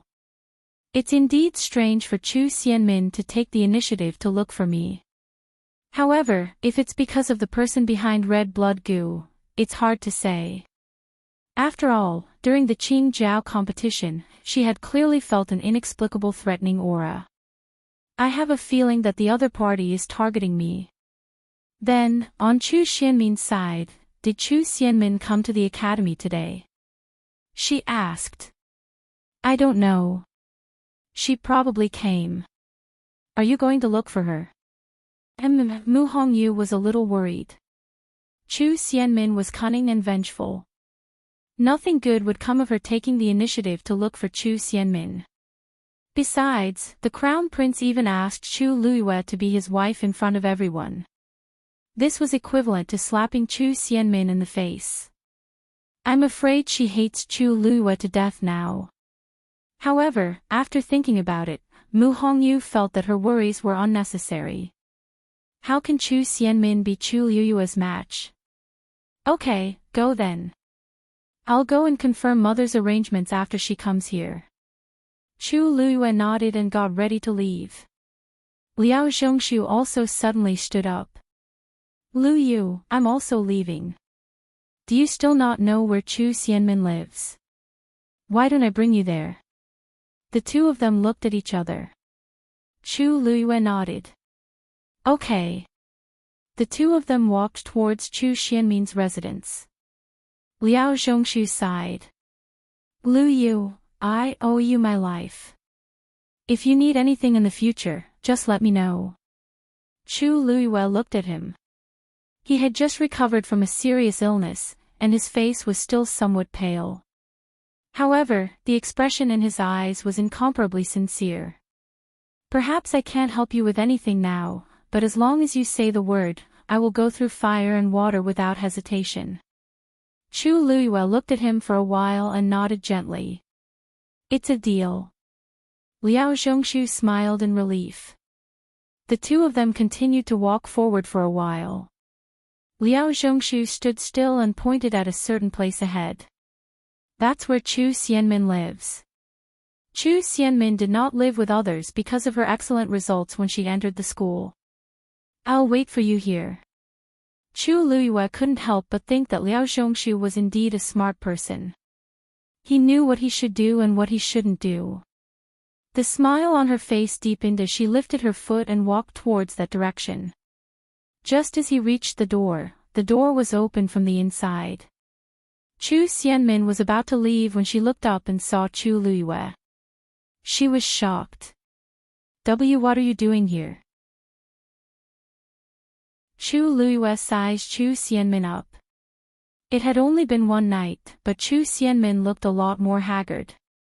Even though she used a veil to cover her face, one could still see the faint dark circles under her eyes. Her tired, bloodshot eyes also showed that she was not in a good state. Were you looking for me yesterday? Chu Luiyue's question made Chu Xianmin hesitate. And no, Chu Luiyue ignored her and walked past her into the room. You only have 15 minutes. Chu Luiyue said lightly. Chu Xianmin turned around and felt that the pair of black jade-like eyes seemed to have seen through her. She clenched her teeth, closed the door, and turned to face Chu Luiyue. Yesterday, that person came again. Chu Luiyue raised his brows. When? Chu Xianmin shook her head. When I sent the Crown Prince back yesterday and came back to the academy, he had already been here. I didn't see him. He only left one thing behind. As she spoke, she walked to the table at the side and opened a box. Chu Luiyue glanced at it from the corner of his eyes and focused. That's a letter. Chu Xianmin passed the letter to Chu Luiyue. It was a letter wrapped in a red envelope. There was a strange picture printed on it, and there was a line of words in the middle. To Chu Luiyue. The handwriting was strong and smooth. However, Chu Luiyue felt a strong murderous intent from it. She did not take the letter. Instead, she looked up at Chu Xianmin. Chu Xianmin immediately said, I promise that I didn't say anything about you. I don't know why he wrote you a letter. I really don't know. She only knew that the other party purposely asked her to pass the letter. It was obvious that he already knew everything that happened here. This was also a warning to her. Ever since she received the letter yesterday, Chu Xianmin had been feeling uneasy and worried. She originally thought that the other party would kill her directly. However, other than the letter, everything else was normal. This made her even more fearful. She did not know when the punishment would befall her. After she saw the letter, she hesitated for a long time before deciding to look for Chu Luiyue. However, Chu Luiyue was not around. She did not sleep the entire night after she came back. She kept thinking about this matter and hesitating about what she should do. When she faced Chu Luiyue's question, she subconsciously denied it because she had already decided to hide the letter. Who knew if this was a test from the other party? However, Chu Luiyue was right in front of her. She was terrified and decided to give the letter to her in the end. Chu Luiyue took the letter. Chu Xianmin heaved a sigh of relief for some reason. However, she then saw Chu Luiyue stand up to leave. She was shocked. Why, you're not going to open it here? Aren't you afraid that I'm lying to you? Chu Luiyue glanced at her nonchalantly. She could not be bothered to say that there was half a Xian formation drawn on the letter. This Xian formation's level was so high that even the Academy's elders might not be able to use it. Chu Xianmin knew nothing about Xian formations. She could not even tell that it was half a Xian formation. If she wanted to open the letter, she had to fill in the remaining half. Chu Xianmin did not have the chance to do anything even if she wanted to. Moreover, she did not have the guts to do so now. For some reason, Chu Xianmin felt that Chu Luiyue did not say a single word and only looked at her quietly. However, she felt that she was very small and laughable. She shut her mouth embarrassedly. Chu Luiyue kept the letter and left. Chu Xianmin suddenly thought of something and hurriedly shouted.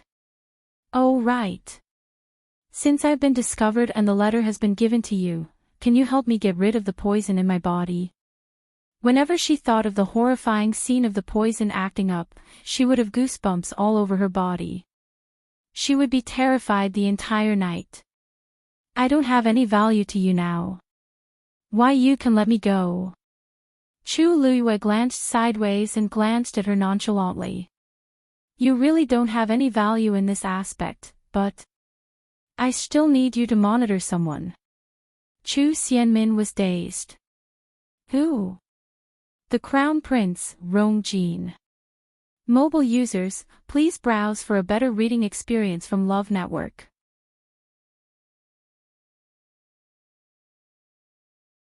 Chapter 329. Sea Family. Study Room. Si Yi looked at the Empress, Si Huijing, in shock. You said that Elder Meng is dead, and Rongjin is missing.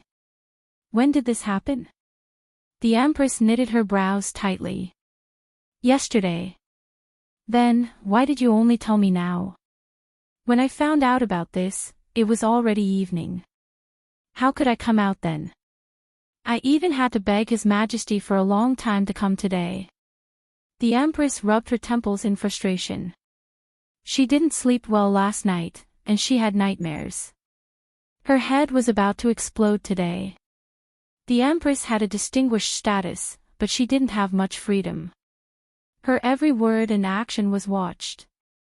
She told His Majesty that too many things had happened recently and that she was frustrated. Thus, she wanted to go back to the Sea family to take a look, so she came out legitimately. Then, His Majesty didn't say anything? Asked Si Yi worriedly. The Empress closed her eyes. His Majesty is angry with Rongjin, and he can't be bothered with me. He also wants to take this chance to give us a cold shoulder, so he naturally won't say anything. Ci sighed, and he couldn't hide his anger. I've heard about everything. Rongjin is too rash. He actually did such a thing. He's too confident in his position as the crown prince. Doesn't he know that there are many people in the Imperial city who want to catch him red-handed? The Empress couldn't be bothered to mention Rongjin, but he was her most important son after all, so she had to help him. I've already told him off. He promised that he won't do this again. Ci sneered and didn't care. If his promise was useful, he wouldn't have done such a thing. I used to think that Rongjin was petty, but it seems like the problem is more serious than I thought. He's brainless. The Empress glared at him unhappily. Big brother, it's fine if other people say it, but why are you saying it too? You're his uncle. Ci wanted to say something, but when he looked up and saw the Empress's haggard face, he paused and swallowed his words. Forget it, let's not talk about him. Rongjin and Elder Meng's matters are more urgent. What exactly happened? Tell me in detail. The Empress's expression turned solemn, and she immediately recounted what had happened yesterday. So, we can confirm that Elder Meng is dead, and Rongjin is nowhere to be found. Ci asked blankly. The Empress nodded helplessly. In the entire Ci family, only eldest brother and I know of Elder Meng's existence. Once His Majesty finds out, the consequences will be unimaginable. Therefore, I didn't dare to make it public and only sent people to search for him in private. We searched for an entire night, but we didn't find any traces of Rongjin. We didn't even find any useful clues. Ci fell into deep thought. Since Senior Meng took her out, they must have left the palace. Have you sent people to search for her favorite places outside the palace? I did, but I still couldn't find him. The Empress sighed. That's why I came here today to ask Big Brother for help. If it doesn't work, we can secretly search the entire Imperial capital. Perhaps we can find it. Easy for you to say. Ci got up and paced back and forth in frustration with one hand behind his back. Even for the Ci family, it's extremely difficult to achieve this. Besides, if we cause too much of a commotion, people will definitely find out. In less than half a day, His Majesty will know what we're doing. Then, what can we do? The Empress was also a little anxious. Elder Meng is already dead, and Rongjin is alone outside. We don't even know what's going on. Now that her Pearl of Essence is destroyed, anyone can easily take her life. If His Majesty finds out. Eldest brother, don't you know that the palace will immediately detect the death of every prince and princess? If something happens to Rongjin, His Majesty will definitely send people to investigate. If that happens, Elder Meng will definitely be implicated. Then, it will be the Ci family and me. Rongjin's current situation is already bad enough. If this is exposed, it will only make things worse. Rongjin is really too much. She's getting older, but her temper is getting worse by the day. She didn't even think about the consequences of doing this. She'll harm us both. Ci glanced at the Empress. Aren't you the one who spoiled Rongjin's temper? Besides, I see that you're so worried about her life not because you're afraid that something will happen to her, but because you're worried that she'll implicate you and Rongjin, right? If not, what can I do? The Empress was exposed, and her embarrassment turned into anger. It wasn't easy for me to fight for the crown prince position. If Rongjin falls, what else do I have to rely on? Rongqi. With his temper, he can't take on any big responsibilities. Rongqi's talent and abilities are average, so he can't be of use. Even if he's already a prince, he can't do anything. They're both princes, but look at Princely, Rongxiu. He hasn't been in the Imperial city for so many years, but he can still win His Majesty's favor by staying at princely mansion all day after coming back. It's really infuriating to compare oneself to others. Siyi waved his hands impatiently. Enough. There's no use saying all this now. We still have to find Rongjin as soon as possible. As long as we hide it from His Majesty, everything will be fine.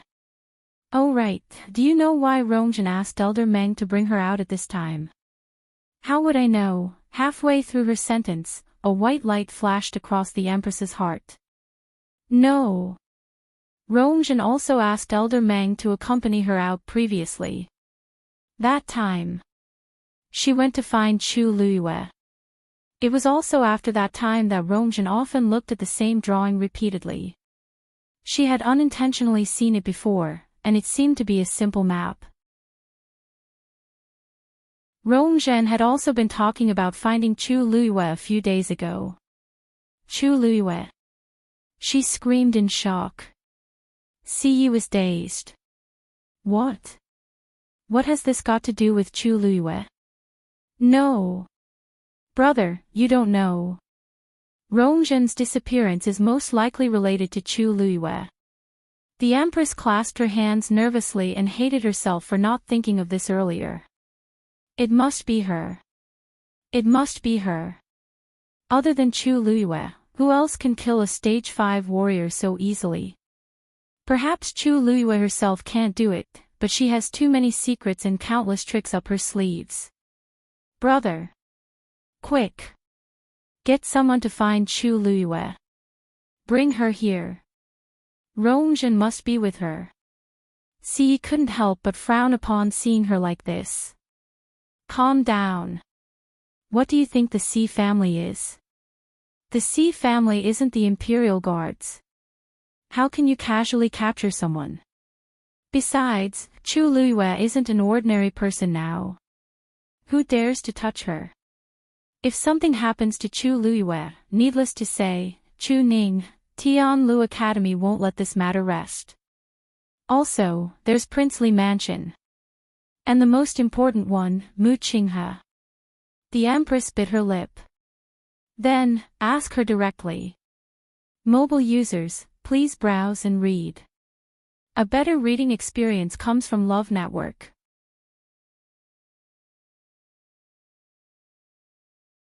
Chapter 330. If Chu Luiyue didn't do it, what will you do? Siyi asked in a low voice. The Empress was stumped. She couldn't think of any rebuttal and could only mutter softly. It must be her. It must be. Other than her, it can't be anyone else. Siyi's head hurt. Jing He, listen to me. I know you're anxious about Rongjin's disappearance, and so am I. But we can't do this. At this time, we have to be careful. Otherwise, if we're not careful, we'll lose everything. The Empress gradually calmed down. What should we do? Should we just sit here and wait? Siyi was silent for a while. I'll send someone to find out about Chu Luiyue's situation and see if there's anything strange. The Empress's eyes lit up. Okay. Isn't Si Ting at Tianlu Academy too? I heard that they're classmates, so they must have some interactions. It's best to let him go. Siyi was a little disgusted. He thought highly of Si Ting and had been grooming him as his successor.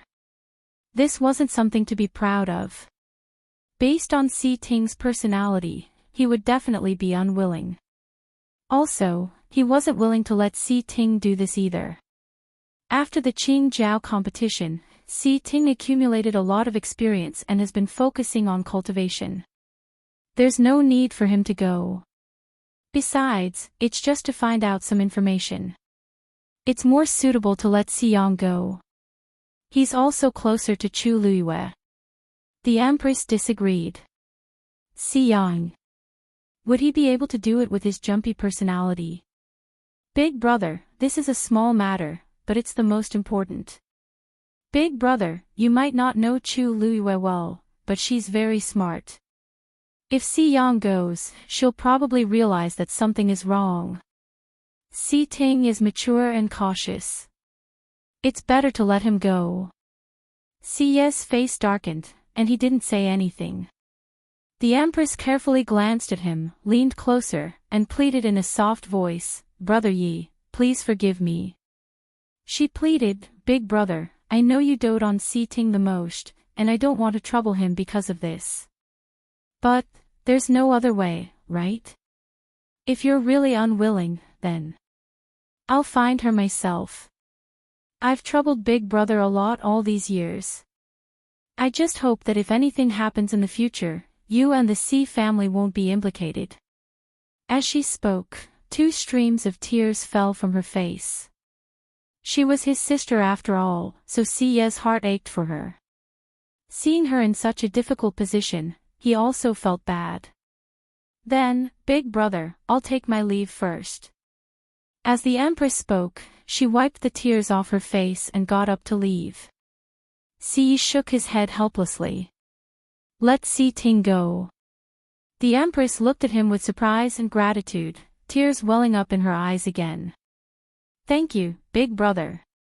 Si sighed and patted her shoulder. "It hasn't been easy for you in the palace all these years. You've helped the Si family a lot. We are bound together for good or ill.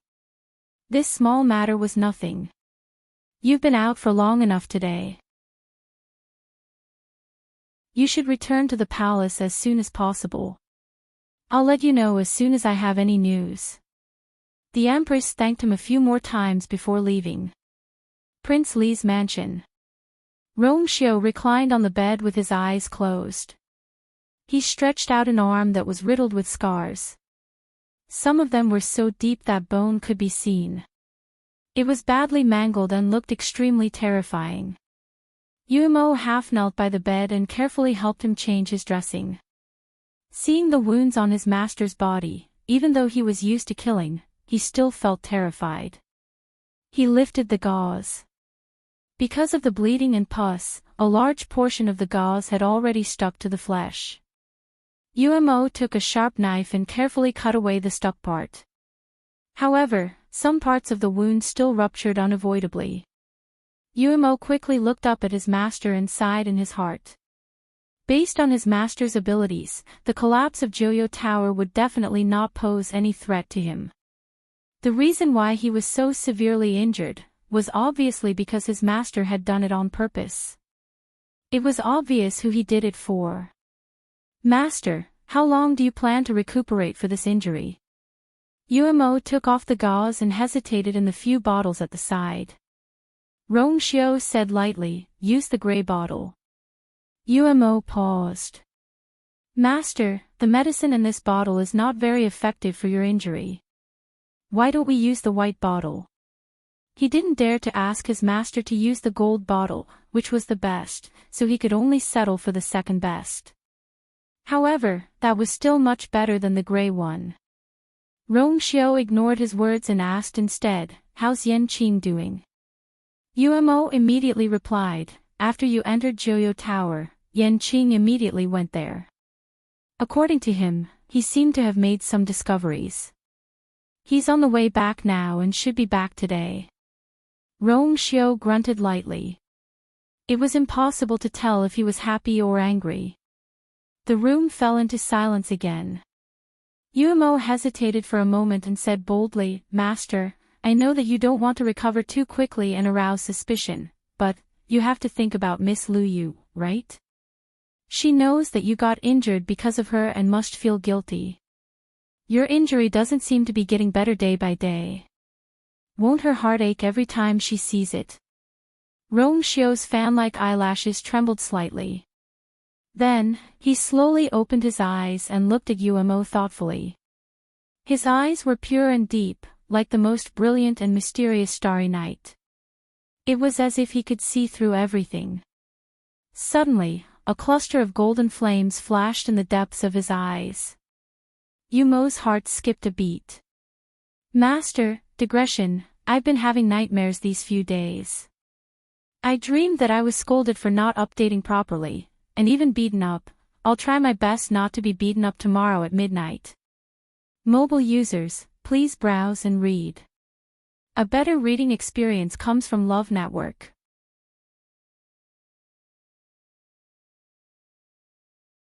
Chapter 331. That golden light quickly disappeared as if it had never appeared. However, Yuemo was sure that he had not seen wrongly. His heart trembled as he hurriedly lowered his eyes. Master, you, Rongxiu closed his eyes. After a while, he opened them again and regained his usual calmness. Continue. His thin lips gently spat out 2 words.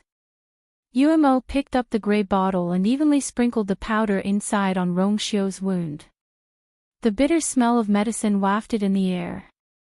Yuemo carefully bandaged his wound with new gauze while feeling conflicted. After he finished treating Rongxiu's wound and was about to put away the bottles of medicine, he finally could not help but say, Master, you haven't gone back for a long time. Do you want to take this chance to go back? Rongxiu's expression was calm, and he did not say anything. Yuemo knew that this was a rejection, so he could only leave respectfully. However, when he reached the door, he recalled the golden flame that flashed in Rongxiu's eyes. He could not help but turn around and plead. Master, are you really not going to reconsider? If Miss Lu Yu finds out. What has Mu Qinghe done in the past 2 days? Rongxiu suddenly asked. Yuemo thought carefully and shook his head. Nothing. Other than the day of the fire at Tianlu Academy's Joyo Tower, he has been staying in his residence for the rest of the time. He has not come out and has not seen anyone. Yuemo frowned as he spoke. Master, are you going to stay here and watch over Mu Qinghe? Who knows how long Mu Qinghe will stay here for? However, Master's situation does not allow for any delays. Rongxiu pondered for a moment. You may leave. Carry on as usual. Yes. Yuemo responded but was still hesitant. Then. Do you want to make arrangements for your return now? Rongxiu shook his head. I know what to do. Yes. Liao Zhongshu didn't have to wait long before he saw Chu Luiyue walk out of the room. He asked in surprise, so fast. Chu Luiyue smiled. Yes. I've found some clues. I'll go back and think about it. You should go back too. Only then was Liao Zhongshu relieved. He bid farewell to Chu Luiyue and left. Chu Luiyue returned to his residence alone. She went up to the 2nd floor, entered her room, and locked the doors and windows before taking out the letter. At first glance, this letter was no different from an ordinary letter. However, the complicated Xian formation on it made Chu Luiyue understand that this was a letter that the other party had deliberately sent to target her. She took a deep breath. This Xian formation should be a level 5 Xian formation, but its difficulty could be considered one of the highest. Even a true level 5 mystic cultivator might not be able to successfully fill in the remaining mystic formations. The strength she had shown to the outside world was definitely not at this level, but the other party had sent such a letter.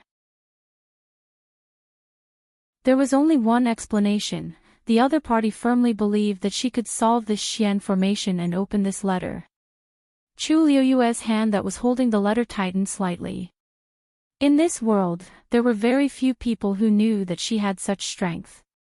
Then, who was the person who was targeting her and knew her so well? Chu Luiyue had a faint premonition. Perhaps, the answer was hidden in this letter. She held her breath and concentrated, beginning to study the Xian formation on the letter. After a moment, she picked up a brush from the table and dipped it in ink. Then, she lightly drew a line on the letter and began to fill in the Xian formation.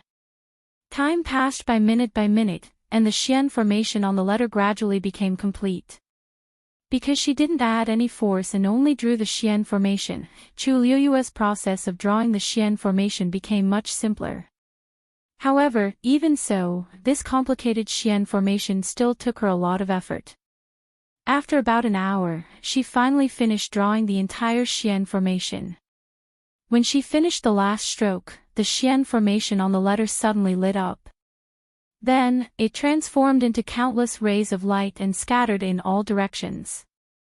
Chu Luyue waited for everything to dissipate before she finally opened the letter. She reached her hand inside, intending to take out the letter. When she touched the letter, Chu Luyue's heart suddenly jumped. Then, she almost couldn't wait and unbelievably pulled out the letter. It was a piece of high-quality Xian paper. The texture was soft, glossy like jade, and extremely delicate. However, Chu Luyue widened her eyes in shock. Because, she couldn't be more familiar with this touch. Her hands trembled slightly as she held up the letter. Sunlight shone in from the window and actually penetrated the letter, leaving sand shadows on the ground, as bright as the moon. Chu Luyue's heart seemed to have been struck by something. This is the Xian moon paper that was specially used in the Tianling dynasty's palace.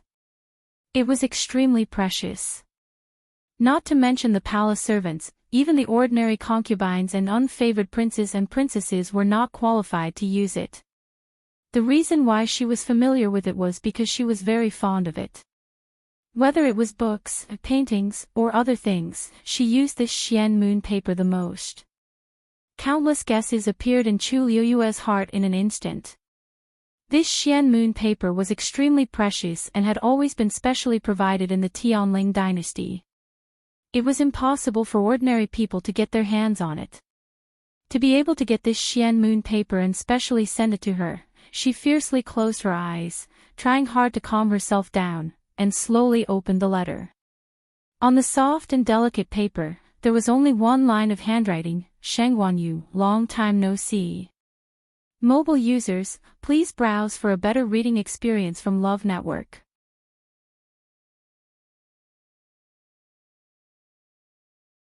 Chapter 332. The sun was shining brightly, and a gentle breeze passed through the wooden window. The room was quiet and peaceful.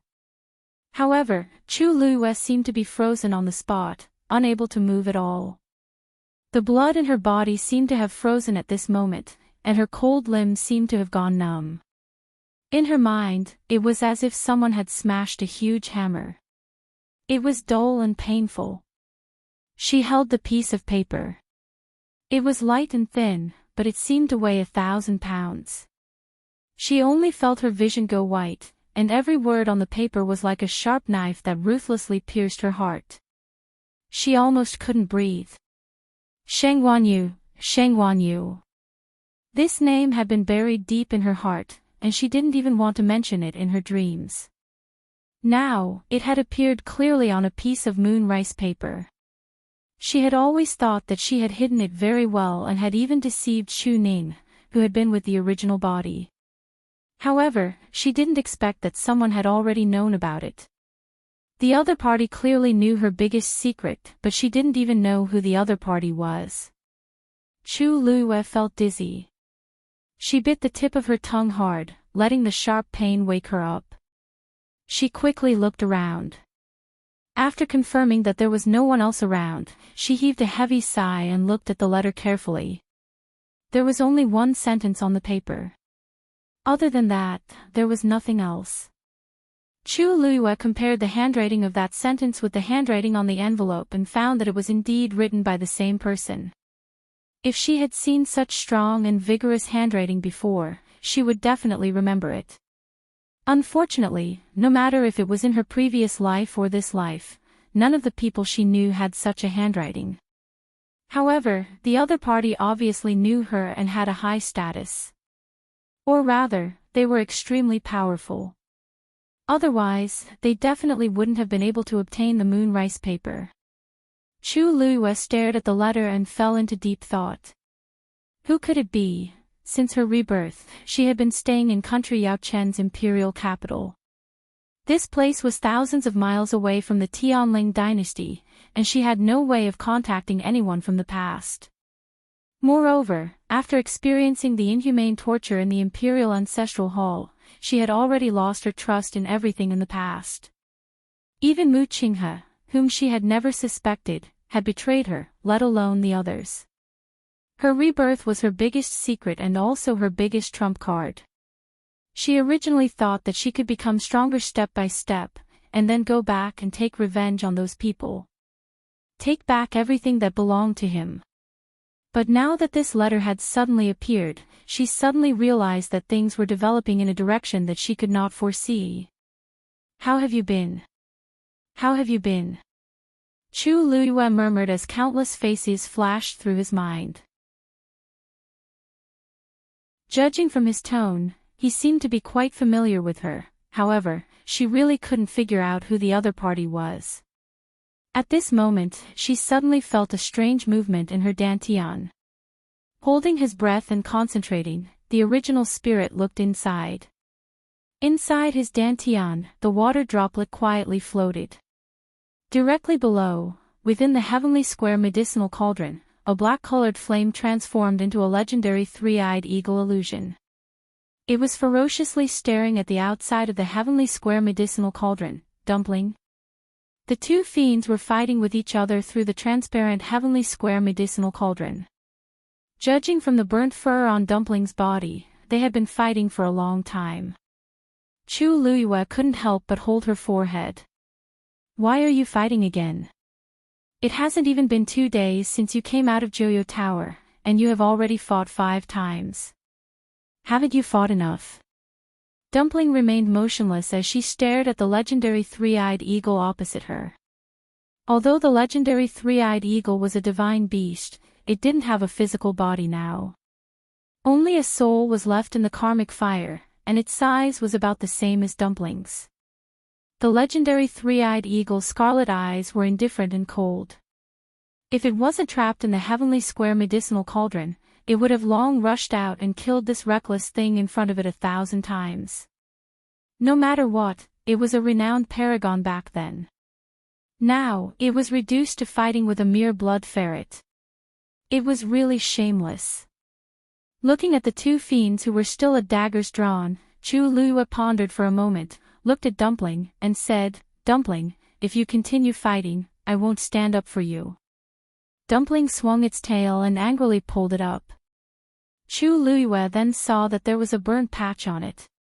"You're not angry because of this, are you?" Dumpling nodded fiercely. "That's it." Its beautiful fur had been destroyed. It had never suffered such grievances before. If it didn't get revenge for this, how could it continue living in this world? Chu Luiyue was speechless as she looked at its angry and self-righteous look. "Isn't this because you provoked it first?" Although she wasn't paying attention to the situation in her dantian, it didn't mean that she didn't know anything. Dumpling choked. A look of mockery flashed across the legendary three-eyed eagle's eyes. A mere third-grade fiend. Its level isn't high, but it has many problems. Dumpling was instantly enraged. Chu Luiyue glanced at the legendary three-eyed eagle indifferently. "You're a divine beast, but aren't you staying here and fighting with a mere third-grade fiend?" The legendary three-eyed eagle was stunned and felt extremely embarrassed. It flapped its wings fiercely. If it wasn't trapped by the heavenly square cauldron, it wouldn't have experienced such humiliation. Chu Luiyue saw that the two fiends finally stopped fighting, but another question arose in her heart. Dumpling was indeed a third-grade blood ferret. Facing the legendary three-eyed eagle, it should be respectful and fearful. However, the current situation didn't seem to be the case at all. Dumpling didn't seem to be as respectful as other fiends towards fiends that were of a higher grade than itself. It was like this when it faced the black flying python in Wanling Mountain, and it was the same when it faced the legendary three-eyed eagle now. But the key was that the legendary three-eyed eagle was a divine beast. What kind of secret was Dumpling hiding? Chu Luiyue looked at Dumpling and pondered for a while. She suddenly said, "I remember that third-grade blood ferrets have the chance to break through and increase their grade. Dumpling, what about you?" Dumpling was still hugging its tail pitifully as if it didn't care about this question. Chu Liyue thought for a while and felt that there was no point in asking these questions. Dumpling wanted to follow her, and she could feel that Dumpling liked and relied on her. Perhaps this was enough. As for those mysteries, perhaps they would be solved in the future. Chu Liyue opened her eyes and looked at the letter in her hands again. After a while, she put the letter away and placed it in her cosmic bag. The C family. Study room. Si Ting looked at Si Yi. His brows were slightly knitted on his cold face, and it was obvious that he didn't agree. You're asking me to find Chu Liyue to ask about Rongjin's whereabouts. Si Yi coughed. I know that you don't like to do these things, but this is very important. I can only rest assured if I leave it to you. Si Ting paused and said coldly, I'm not going. I'm not going. Mobile users, please browse for a better reading experience from Love Network.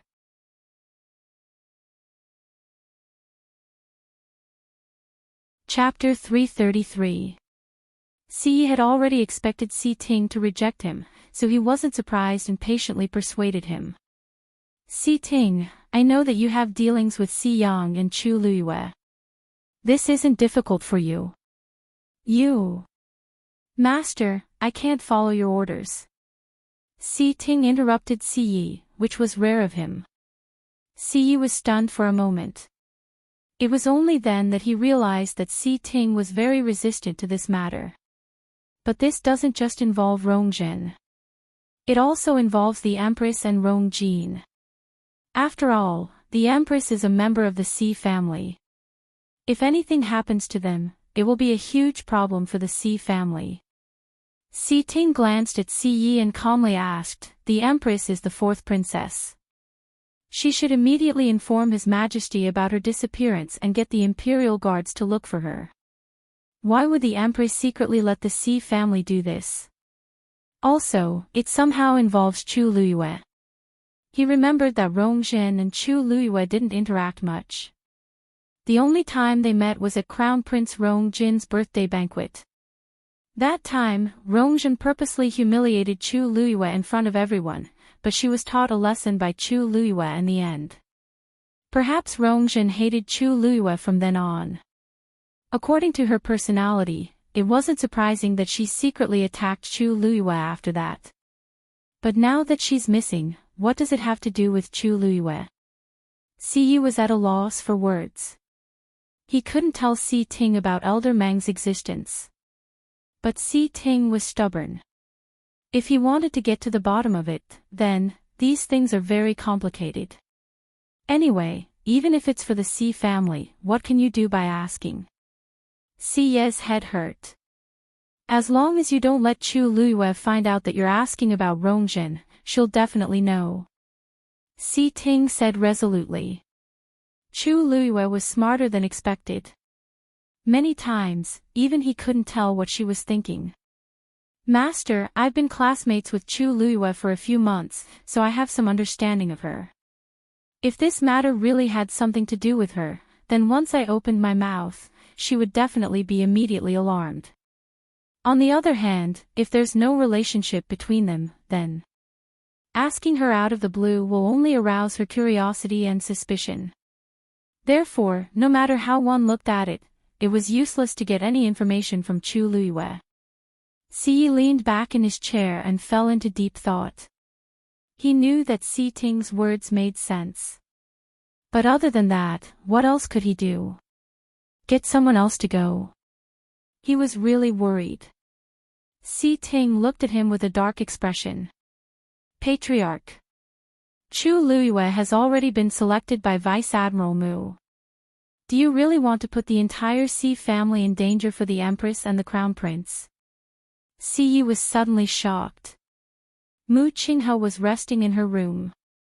Red Demon stood by the window and groomed its feathers from time to time. The wounds from the previous fight had already healed, but it still felt that it had affected its image, so it had been staying obediently for the time being. It wanted to wait until it was completely healed before going out. Once bitten, twice shy. I've taught you this lesson too many times. If you don't listen, you'll be the one who suffers in the end. Mu Qinghe glanced at Hong Yao and poured herself a cup of tea. Hong Yao pretended not to hear anything. Mu Qinghe looked at the rising white smoke without any expression on his face. You're only a 7th grade fiend now. How dare you fight with a divine beast? Hong Yao froze. It had not revealed anything from the beginning to the end.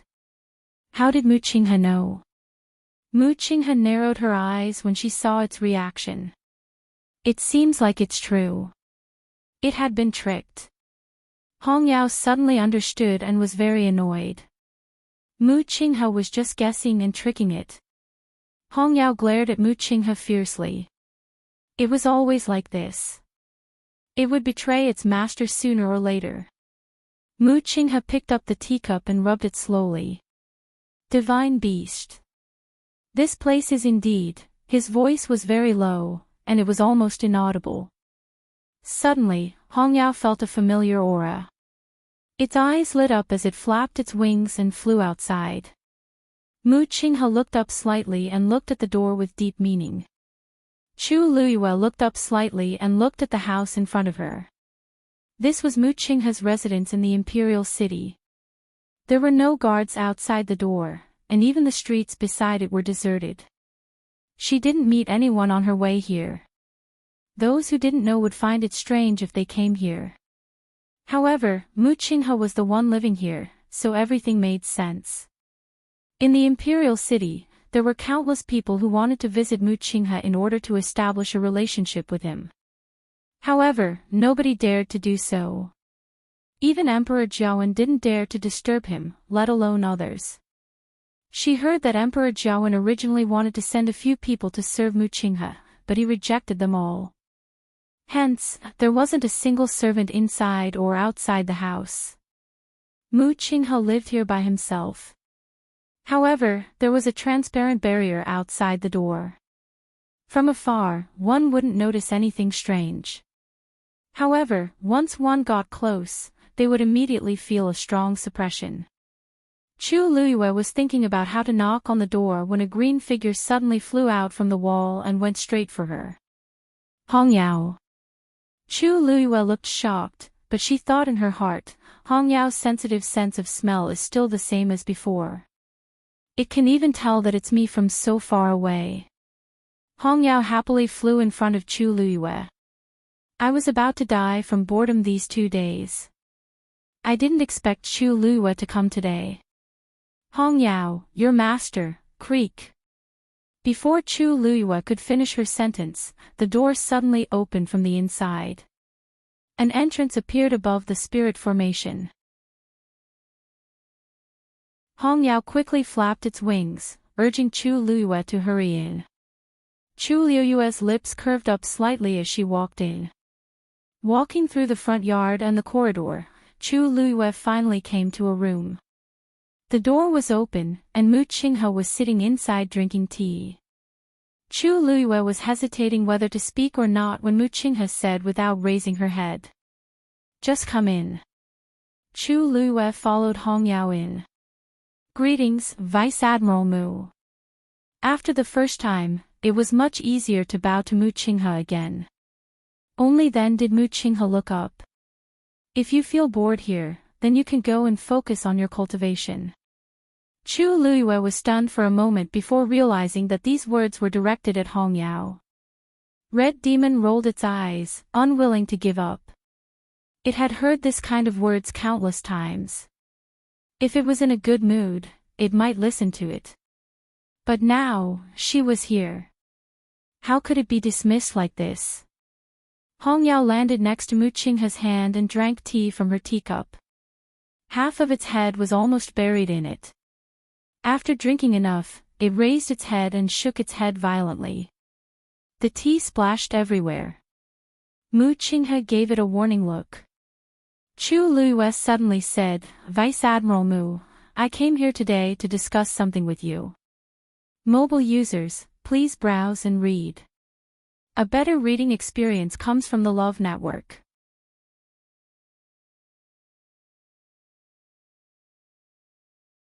Chapter 334. Mu Qinghe then looked at Chu Luyue. His voice was as cold and indifferent as ever. Speak. Hong Yao knew when to stop. It immediately took the opportunity to run and hide behind the window. Chu Luyue glanced at it from the corner of her eye and sighed in her heart. Hong Yao was really troublesome. It knew that Mu Qinghe hated it when people touched his tea, but it still dared to do so. It was really rare for it to survive until now. It was strange. Mu Qinghe came from a humble background. When he was young, he had to snatch rotten buns from beggars and did not have a good day. Later on, when he followed her, his conditions in all aspects improved a lot. However, he was not like other people who had risen from poverty and were passionate about those luxuries.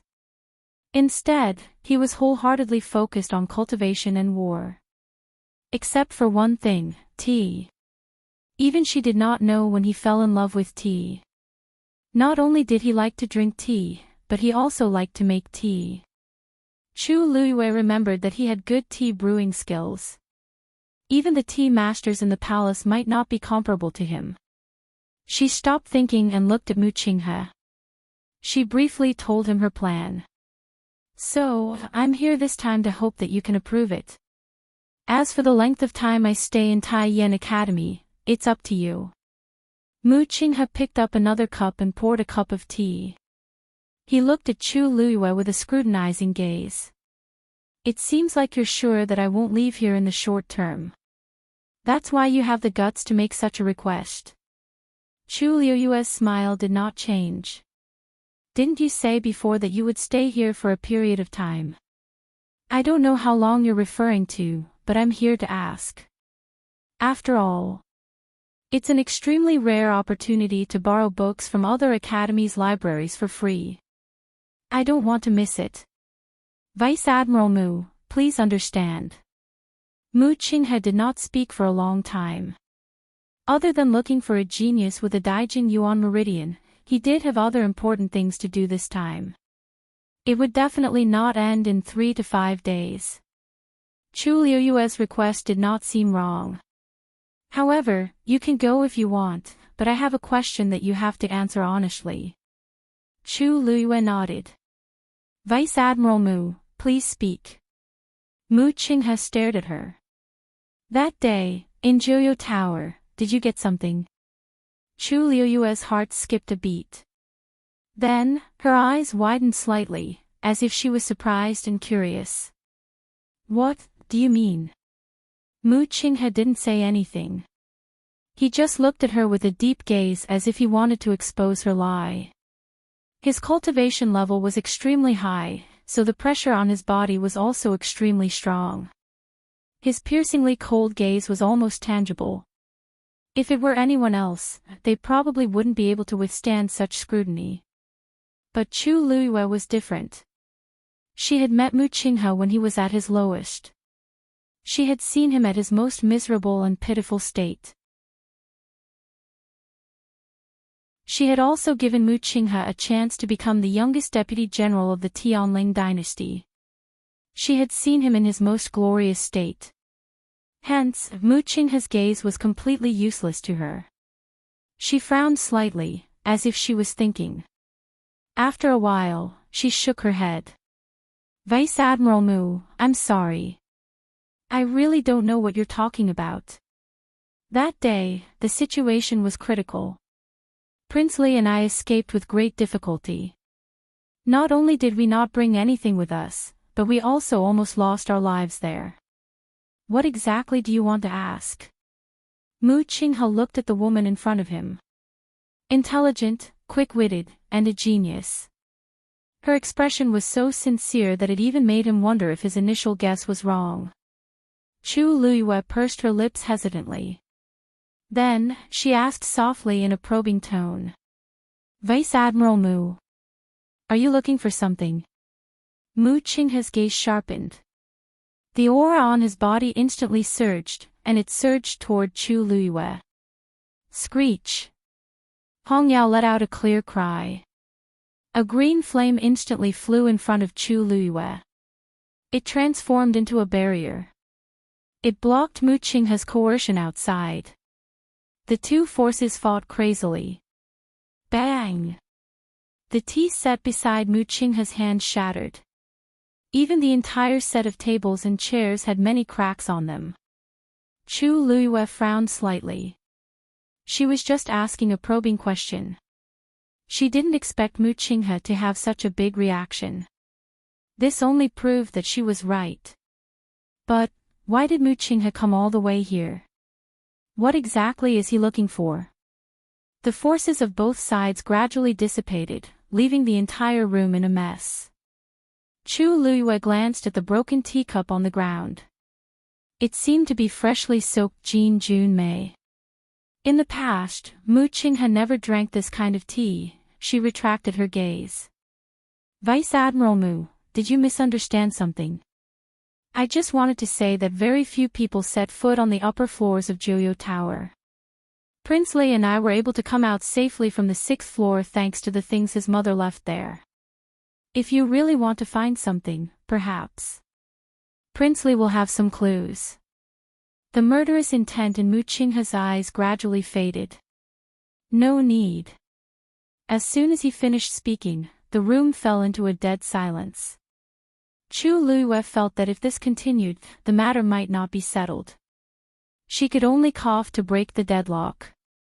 Vice Admiral Mu, your tea spilled. Why don't I compensate you with a pot of tea? I happened to get a bottle of superior grade Jin Jun Mei some time ago. Although it's definitely not good enough for you, but, no need. Mu Qinghe interrupted her and paused for a moment. I'll give you 10 days. Chu Luiyue smiled happily. Thank you, Vice Admiral Mu. Although this person's temper became more and more unpredictable, she was still very happy that he was willing to agree to her request. Mu Qinghe looked at the smiling girl in front of him and was momentarily dazed. That pair of bright and pure black jade-like eyes were too similar. They were clearly two different faces, but when they smiled, the expression between their eyebrows was so similar. However, when he took a closer look, he felt that it wasn't the same. There were too many things hidden in Chu Luiyue's eyes. That was an expression that only someone who had experienced countless hardships would have. She was different. She was always noble, pure, and clean. Mu Qinghe averted his gaze without batting an eyelid. During this period of time, the number of times he had thought of her was simply too frequent. This was not a good thing. Go back. Remember, you only have 10 days. Chu Luiyue noticed that Mu Qinghe's mood seemed to have changed a little, but she knew that it was no good for her to stay, so she happily bowed and left. Hong Yao followed her to the door reluctantly. She had only been here for a short while, and she was leaving. Moreover, according to what they said just now, didn't it mean that it would not see her for the remaining 10 days? Chu Luiyue walked to the boundary and looked back at Hong Yao, who was reluctant to leave. She leaned closer and whispered, "You're too young. I'll bring you a gift when I come back." Mobile users, please browse and read. A better reading experience comes from the Love Network. You're tuning into the LoveLore Library YouTube channel. We're so grateful for your support, and don't forget to subscribe to join us on this incredible journey through captivating stories. Your generosity through donations truly makes a world of difference, as it's the primary source of revenue that allows me to expand and enhance this channel for you.